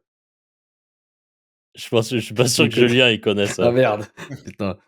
La Ça te formation parle ou pas? ça a coupé juste. Ah, la formation de Aspi, mais je sais pas si tu as connu le drama. Vous étiez au cœur du drama Crack Revenu, pour ça? C'était quoi? Non, j'ai pas suivi. C'était un mec sur Twitter qui vendait une formation pour devenir riche avec Crack Revenu. Tu Ah, faisais Et du Traffic media buy, Junkie. des traffic junkie et tu faisais 300 € par jour comme ça. ouais, je sais pas si c'était. Non, Ah non, je pense que je non, crois non, qu'il j'ai pas, disait j'ai pas vraiment vu ça. n'importe quoi, lui. Il était full perché. Julien, avant qu'on clôture le podcast, peut-être, où est-ce qu'on peut te retrouver? Dans tous les cas, en description, on mettra donc le lien de Crack Revenu, bien évidemment. Et toi, où est-ce que les gens peuvent te suivre? Moi, je dirais, je suis plus trop actif, mais j'ai un Twitter, à la limite, je crois que c'est Gigis Webmaster. Après, voilà, si vous avez des questions pour Crack, je sais pas, dans les commentaires de la vidéo, j'essaierai de faire venir un affiliate manager pour peut-être répondre aux questions, etc. S'il y a des questions techniques sur Crack à la limite. Puis voilà, je pense déjà Twitter, s'il y a des gens qui ont des questions, j'ai pas trop de DM, donc ça devrait aller. Ouais. Allez, parfait. Ouais, je referai un compte Crack Revenu pour la peine. Ah, Eh ben, nickel, merci. écoute, Merci Arthur. beaucoup, Julien. ça m'a fait vraiment Ouais, merci. plaisir. Puis je vais venir, je pense, le 4 avril à Lyon, là, vous voir pour l'événement et tout. Donc, ça va être cool aussi, je pense. Ah, trop bien. Ça, Super. c'est un truc que j'apprécie énormément avec la communauté française. Ayant vécu au Canada pendant 10 ans, je suis vraiment content de retrouver un peu l'écosystème français autour du SEO, de l'affiliation, les conférences et tout, les partages, les machins. Je trouve que c'est vraiment cool. Donc ça me fait vraiment plaisir. Donc je serai là. Il va falloir que je me calme sur la conférence, ils vont tout me voler après. Ah, j'ai mon dictaphone. En tout cas, merci encore, Julien. Et puis merci à vous tous qui nous avez écoutés jusqu'à maintenant. Si l'épisode vous a plu, comme d'habitude, n'hésitez pas et n'oubliez pas surtout de vous abonner à la chaîne YouTube, de laisser les petites étoiles sur les plateformes d'écoute, le petit commentaire si vous avez des questions, n'hésitez pas non plus, le like. Et nous, on se retrouve la semaine prochaine, jeudi midi, pour un nouvel épisode. Salut. Ciao. Salut.